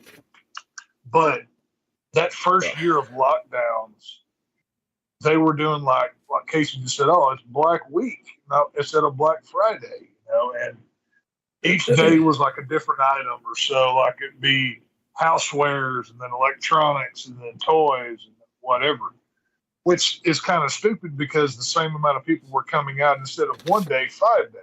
But hey, who's counting, right? Whatever. Right. So, it is what it is. But so there's your deals right there. Black Friday I've seen better. This year is pretty disappointing in my opinion. For Black Friday sales mainly, when people go to Black Friday sales, you're mainly going for electronics. And I've seen better deals. TVs are pretty much on par with what they are every year. Video game deals are pretty shitty. Toys, it depends on what you're looking for. You might find something good. Well, as far as toys go, I can only speak for action figures. If you want good toy sales, go to bigbadtoystore.com. They have a wide selection of a lot of stuff, like everything from Star Wars to Marvel to more grown, adult, expensive collectibles. Big Bad Toy Store is the way to go. If you want wrestling action figures, go to wrestlingfigures.com. It'll take you to Ringside Collectibles. They have sales there's not a time of the year where they don't have sales. But for those section of toys, those are the websites where you need to go and get the best. Well, that was our episode 78 of Less Than Serious. Real quick, those of you out there in the chat, let me know how I've done as the new host of Less Than Serious over the last year and 26 episodes. Put your comments in the chat, or if you listen to this later on, put your comments in the comment section. Or you can tell me... Can I tell you my rating of you? Go ahead, Casey. Here we fucking go. Oh, God. Well, you're doing a good job, Rose, but, there's some stuff is left to be desired. So, you're good, but you're not Drew good, though, too. So... You got to work on some stuff, but you're okay, kid. Look, Look at Casey trying to do the whole fatherly constructive criticism bull crap. Well, look at you go, Casey. I got to work on some things. What do I need to work on? I'm curious. Besides what? I mean, that's for you to figure out. I mean, Oh, look at that cop out. Oh, You know, the whole I'm not going to tell you what to do, but you know what to do. You know? I just noticed we lost Kratos again. And I think never Casey came back. needs to work on not being sweepy. I think that's what Casey needs to work on. So. I am now. I was on the shitter for a while. I was not feeling good. My stomach was upset. Well, Casey needs to work on his bowel movement control and being sweepy. That's what Casey's 2024 goals are right there. Well, Casey, I know you were hoping for us to end a little earlier tonight, but with the stacked show we had, I had a feeling that wasn't going to happen. But I said we'd try. So hey, you know what? You can't rush quality entertainment, so you can deal with it. We got so we're a little over 3 hours. Kratos isn't here. I'm guessing his internet went out again, and he probably said "fuck it" for the night. Yeah, he said earlier he checked out because of his internet taking the shit. So thanks for being on there, Kratos. If he would not use the McDonald's Wi-Fi, he would do better. I mean, you're not supposed to rely on their Wi-Fi when you. Casey would know, my God. Casey, he's also. Wait a minute, Casey. What the hell is wrong with you, man? He's black. He's using the KFC Wi-Fi. Oh, that's right. Great point. Yes, that's right. He's not using the internet. He's using the net. Oh. Well, that's the password for the really good Wi-Fi. I mean, you got the one that's locked up, and that's the password, and then you had the free Wi-Fi that's like one bar. No, you see, Kratos would have came back onto the show tonight, but he couldn't get the KFC to use the KFC. Well, you know, it's just he couldn't type in the password with them greasy fingers from eating the chicken. Oh, I'm sorry, Kratos. We've all been there. Hey, we've all been there. It's fine. We love you. Kratos is cool. We love you, Kratos. He knows we're playing with him. Hey, everybody's got to get busted on, and tonight it just happens to be your turn for these few minutes. You can't hang around here without getting your balls busted. That's just the way that it works. Well, Tex, you want to promote anything? I don't know what the hell's going on Frank's channel this week. I don't even think he knows. Dude, this is going to sound really bad, but I drank too much the other day, and I forgot what movies we're reviewing Tuesday. I have no idea what we're doing. I know he wants to do the football show. I know he wants to do the football show Wednesday, but at the same time he wants to do the JFK thing. So I don't know what he's doing for sure on Wednesday yet. So. Well, that was okay. Like 3 months ago, he wrote out our kind of schedule, right? Well, he didn't take into account holidays, and obviously there's a thing called Thanksgiving on Thursday. So. You know, I don't know if y'all have ever heard of this holiday or not. It's kind of a big deal to some people.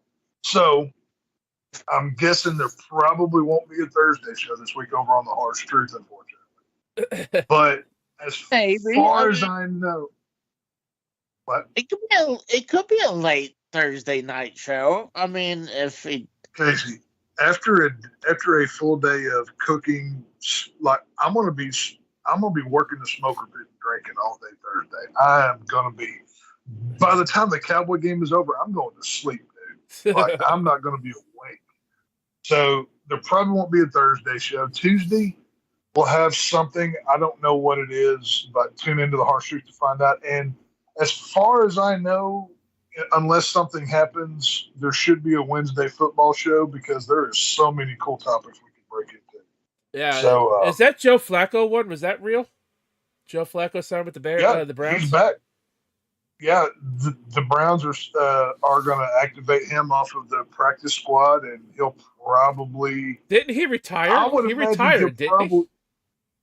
Yeah, but I mean, hell, He's not the first quarterback to unretire. There's been like 5 of them that have done it. Right. I just couldn't remember if he retired or if he was a free agent. I think he signed with the Jets and then he retired. I think is how it went down. But I'm not sure. Oh, and how come the Jets is the place where people say they were retiring and then they come back somewhere else? Because the Jets are constantly desperate for talent and they have that money from the state of New York. So they pay athletes stupid amounts of money to go there. So athletes will sign their last contract there to get one last big payday before they cash out forever. That's why. They do it with the Yankees. They do it with football. I mean, Rose can tell you, how many players have the Yankees signed that didn't do crap to a $100 million contract? There's been a laundry list of them. Well, I'm talking about like Brett Favre. Yeah, look at Aaron Judge in the first year of his new 10-year, $300 and something million deal. He freaking missed almost half the season. Well, I'm talking about Brett Favre.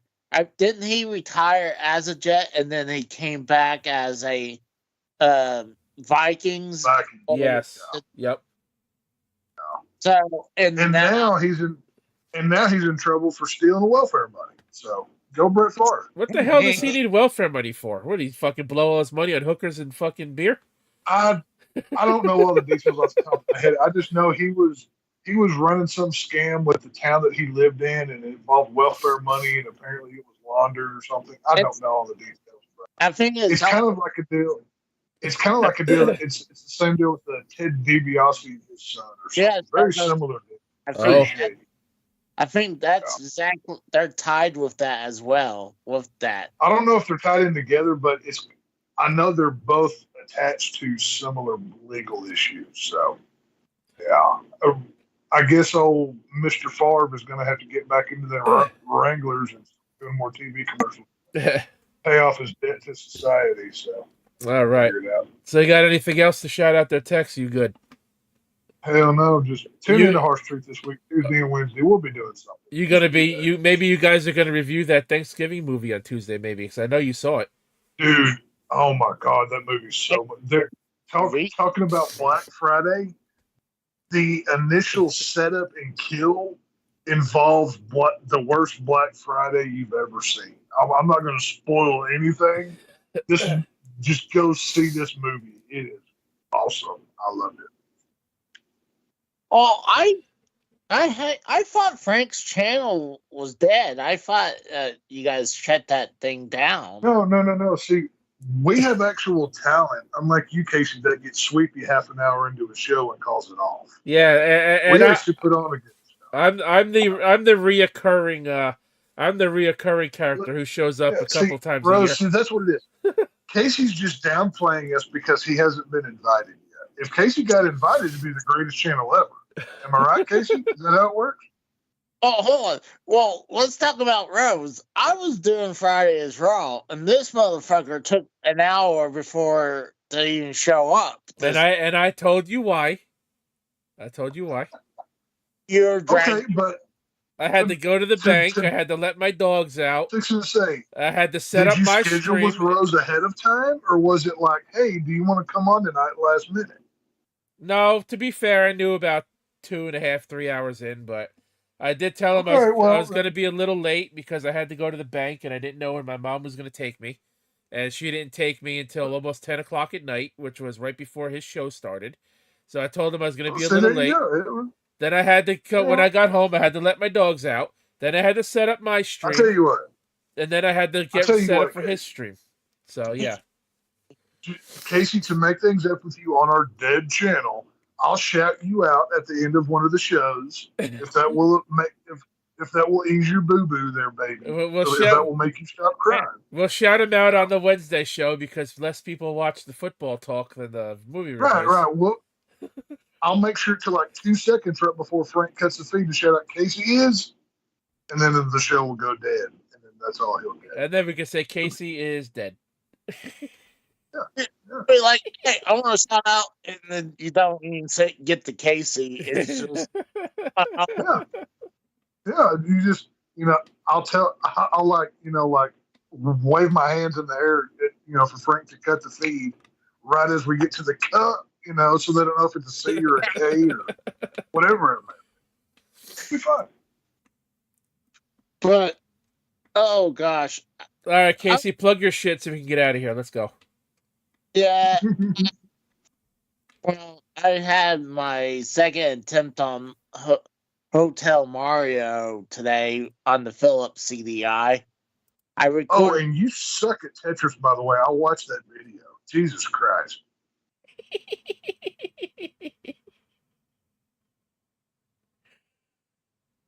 Now he unmuted and muted himself. What a dick. You assholes.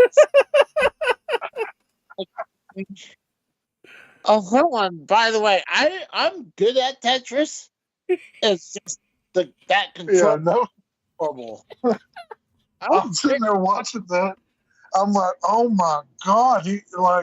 Is he purposely screwing this up? Jesus, Joseph, what is going on? That was Dude, horrible. that Sega Tetris, for some reason, if you're on top of the pieces on top of the screen, it won't start until it's like a couple spaces down, and it won't rotate. It won't rotate if it's against the side of the wall. So and certain buttons, I hits the C button, it would drop it immediately. Like some of the more modern systems, if you want to drop it immediately, you would press up because up usually means you want to drop it. Excuses like assholes. Everybody's got one. But I did another round of Hotel Mario on the Philips CDI. I got a couple more Philips CDI games I did. I'll probably do recording of Super Mario RPG, the Super Nintendo version. Yeah, and I bet you your video didn't get about 80 viewers each like mine did, because I played the newer version. I think everyone and their mother is playing that right now. So which happens to be right here. Oh, look at Casey get the comeback. I like that. I like that. I'm just saying, if you watch it, right now, it's like any of the more modern games that just literally came out. If you're not dropping it on the second it's released. Well, the only people that could do that are the people that got review copies. Yeah. You have to compete with them, and there's no reason to compete with them because... Oh, I get it. So whenever everybody else zigs, Casey's going to zag. So he's going to do his own thing. Casey will zag. Okay. Casey will zag when nobody wants to watch it anymore and still get no views. Oh, hey, I'm being serious. That's what happens. That's what happens with gaming videos, man. When the next game comes out, people move on and don't want to watch the other shit no more. That's what happens. Yeah. Well, that's why I've been doing more of all types of different games, because everyone and their mother is watching every other channel playing the same game. Okay, so TSS, I need to watch that review, TSS. Play the old one. Yeah, that's what I'm saying. I was thinking to play the older one instead. Well, that's what I'm saying. But on the cover art of the video, put the brand new one and title it like it's the new game, right? But you still get to play the old one. That's both worlds. No, I think if I put the Super Nintendo cover on there, it'd probably be better. I don't know about that. But TSS, I do need to watch that video you sent me when I was doing my charity stream. I haven't looked at it yet. Which one? I didn't play either of the games because I don't have them. I have one video game on my phone, so that's about it. Casey, finish your plugs. What else you got coming out this week before you spend about 4 days moving and then spend another week sleeping? I guess, like I said, I got CDI games that I got recorded. So, and I think I have one Game Boy Advance game that I'd probably put in the middle of those. So I got a few games on the side that I can still play while, most of my games are already packed up, except certain games that I left. So, but right now I've got Philips CDI games that I recorded. I got one I could probably, I'll probably edit. The one is going to be Jeopardy on the Philips CDI. Oh, that ought to be fun to bid watch. $1, Bob. We all know. Bid $1. Speaking of Jeopardy, did you guys see how bad Becky Lynch failed on Jeopardy? She became the first player in Jeopardy history to not answer a single question correctly. I didn't even know she was on there. It was last week, I believe. Well, yeah, technically you could say last week. It was like, Last time I 4 or 5 watched days ago. Jeopardy, the last time I watched Jeopardy, it was an old Saturday Night Live clip with the celebrities, and they had the fake Burt Reynolds and all of that stuff. That's the last Jeopardy I've watched. So I love the Sean Connery bit. So yeah, it was. Yeah, that's what it was. It was the fake Burt Reynolds, the fake Sean Connery that constantly talks about Alex Trebek's mom and doing her and everything. That's what I watched. So yeah. It's like that's a rule number of 5. You are actually correct. What did Sean Connery bid? And it says, "Suck it, Trebek." All right, Casey, is that all you got to shout out? Yeah, I'm sure he's got more, but you better cut him off before he keeps talking. Yeah, you know what? I'm gonna drop tomorrow is the Jeopardy is on Philips CDI. So I did actually better than Becky Lynch, I could say, for once. How about that? Answers. Instead of getting none right, he only got one right. And unfortunately for you, her dick is still bigger than yours. So sorry about that. That's the way that it is. So, yeah. But that's pretty much it. I'm ready to go to bed. Go to sleep. Well, make sure to wipe real good before you do that, because you're probably still on the toilet. So. All right. Well, you could check out my Need for Speed Unbound streams. I finished that game last week. Started the new, the old new, I guess, or the new old Super Mario RPG remake. 2 streams of that so far. I'm already about halfway through the game already. I could probably finish that in like 2 more streams, so I'll finish that probably before Thanksgiving. And then I don't know what I'll stream next. I'll probably go back to Mortal Kombat 1 or Street Fighter 6 or something. I'll figure it out. So check those videos out. I also got a YouTube short out there. It's got about almost 1,400 views. And all I did was show this off for 15 seconds. So apparently this right here leads to views. Who would have knew? And with that being said, I actually have a full-fledged unboxing and first impressions of this figure when I took it out of the box. I'll be uploading that as well, probably tomorrow. To be honest with you, I should have uploaded it already, but I didn't. Other than that, if we do the football show on Frank's channel on Wednesday, I'll be over there. Thursday, no stream because it's Thanksgiving. And then Friday, like I said, probably when I'll go back to Mortal Kombat 1. And I'll figure out the rest as we go along. Don't forget, I'll be on Frank's channel on Wednesday too to talk about football as well. So sure, yeah, Casey will be in the comments voting straight poop in the polls that Frank puts up to be an asshole. That's what Casey will be. He'll be voting for Joe Montana to return to the Oilers. Yeah, Casey will be voting that Roger Staubach's going to win MVP. No, I'm gonna vote for Joe Montana to be the best quarterback of all time. Casey still thinks John Madden's coaching the Raiders. Okay, that's what Casey thinks. He's coaching them from the grave, all right? Because that's where they're headed for. Well, He's coaching them from the grave, all right? Because that's where they're headed for. Well, Oh. I'm not doing good right now, Madden. So, like, Casey, maybe you should just go be an NFL coach. I mean, obviously, half of these guys suck, so maybe you should try it. It couldn't get any worse, right? Shit, he could be the offensive coordinator for the Steelers. He actually might do a better job. Right. I mean, anybody can get a job with Pittsburgh, so send them a message. What you need to do. I mean, I can show them my videos. Like, hey, look, I'm actually pretty intelligent.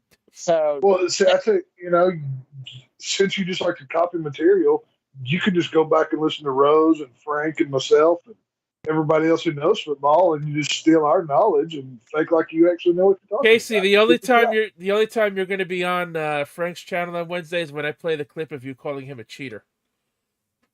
Ooh. See, if you didn't hit on his woman and constantly give him shit, you might get invited. Just maybe. Never know. I'm playing with him. It's not like I mean that. Like, he shouldn't take that to heart. I mean, come on.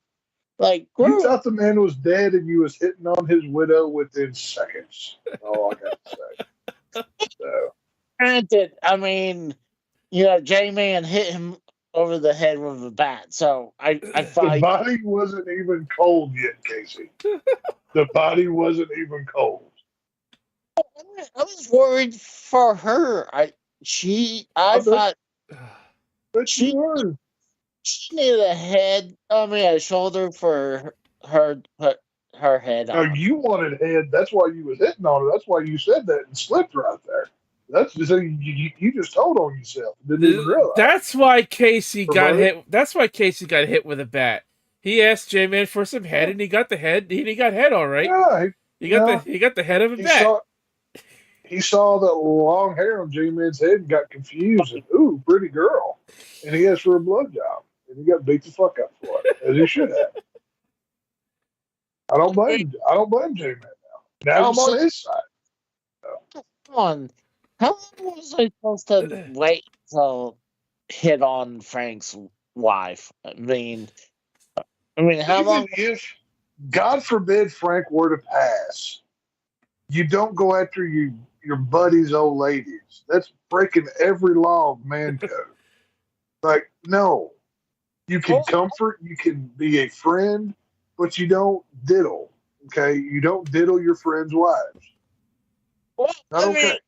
I feel like he's dead or he's long gone, and it's time to step over his dead body and go, woman.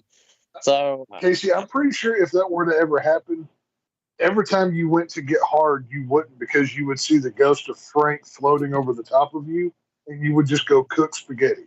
It would just bloop. It wouldn't work. So I don't recommend that. So. You'll be like, my name is Casey. Yeah. Every time you go to, get your, just your joint wouldn't work, man. And I would ask Jen, it's like, did you hear that? It's like, and she'll say no. It's like, I swear I hear like someone calling my name. You hear Frank calling you an asshole, get off my woman. And then you'd run, think there's a poltergeist in the house is what would happen. Well, right before we get out of here, TSS says what Casey needs to work on is to take a nap before the show so he doesn't try to leave an hour before the show ends. Look at TSS coming in with the knowledge here. See, this right here is why TSS is an elite fantasy player, because he's a very intelligent man. And Casey could learn a lot. So. I had to take I was having stomach issues, and I was on the toilet for a while, and I was like, you know what? We were wrapping up, so I wanted to go ahead and lay in the bed. I mean, it's not like I fought. You need to start, Casey. You need to get a podcast chair, cut a hole in the middle of it, put a shit bucket. Don't wear pants during a podcast, and just keep the camera up above chest level, and just hit the mute button when you need to take a number 2 every 5. And then you can unmute and keep doing the podcast, and then just chuck it out the window. You'll be fine. Well, I mean, that's not civil. That's just barbaric. I'd pour the shit bucket into the toilet when I'm done and flush. Well, actually, Tex, Well, you don't even need a podcast chair with a hole in the middle of it. They actually sell fucking toilet chairs. oh, get one of those handicap toilet chairs. Yeah, that's got the handles on the side. Oh Yeah, my god, and that's perfect. it's got the hole already cut out for you that you can just slide the bucket Yeah, underneath. see, there you go. And okay, actually, you don't get a regular bucket. Go get a camping toilet. It's basically a 5-gallon bucket with a toilet seat made into the lid. I take one camping every time I go out in the woods, and it'll work perfect. There you go. You just dump in the bucket and fling it out the window, or pour it in the toilet, or whatever. It'll be fine. Or if it's liquid, he can feed it to his dog. Oh my god, sick fuck. It's not the worst thing that he's ever had his dog licked. So it's by comparison, it's actually better. Hey, dog kisses me all the time, and I Yeah, don't he want kisses you all right. I don't want to think about that anymore. I bet you ask for downstairs kisses, don't you? Isn't that what you asked Yeah, for? that's what the peanut butter's for. Yeah, except he's like, oh, I got some on my bum. Can you lick it off, puppy boy? And he puts his asshole in his Fucked up. All right, well, before we get fucking banned from this platform, I think we should call it a night here. We're almost at 4 hours now. That Casey took 50 years to plug his channel. In case he wouldn't shut the hell up. We're almost at 3 hours and 40 minutes. So I'm gonna call it here.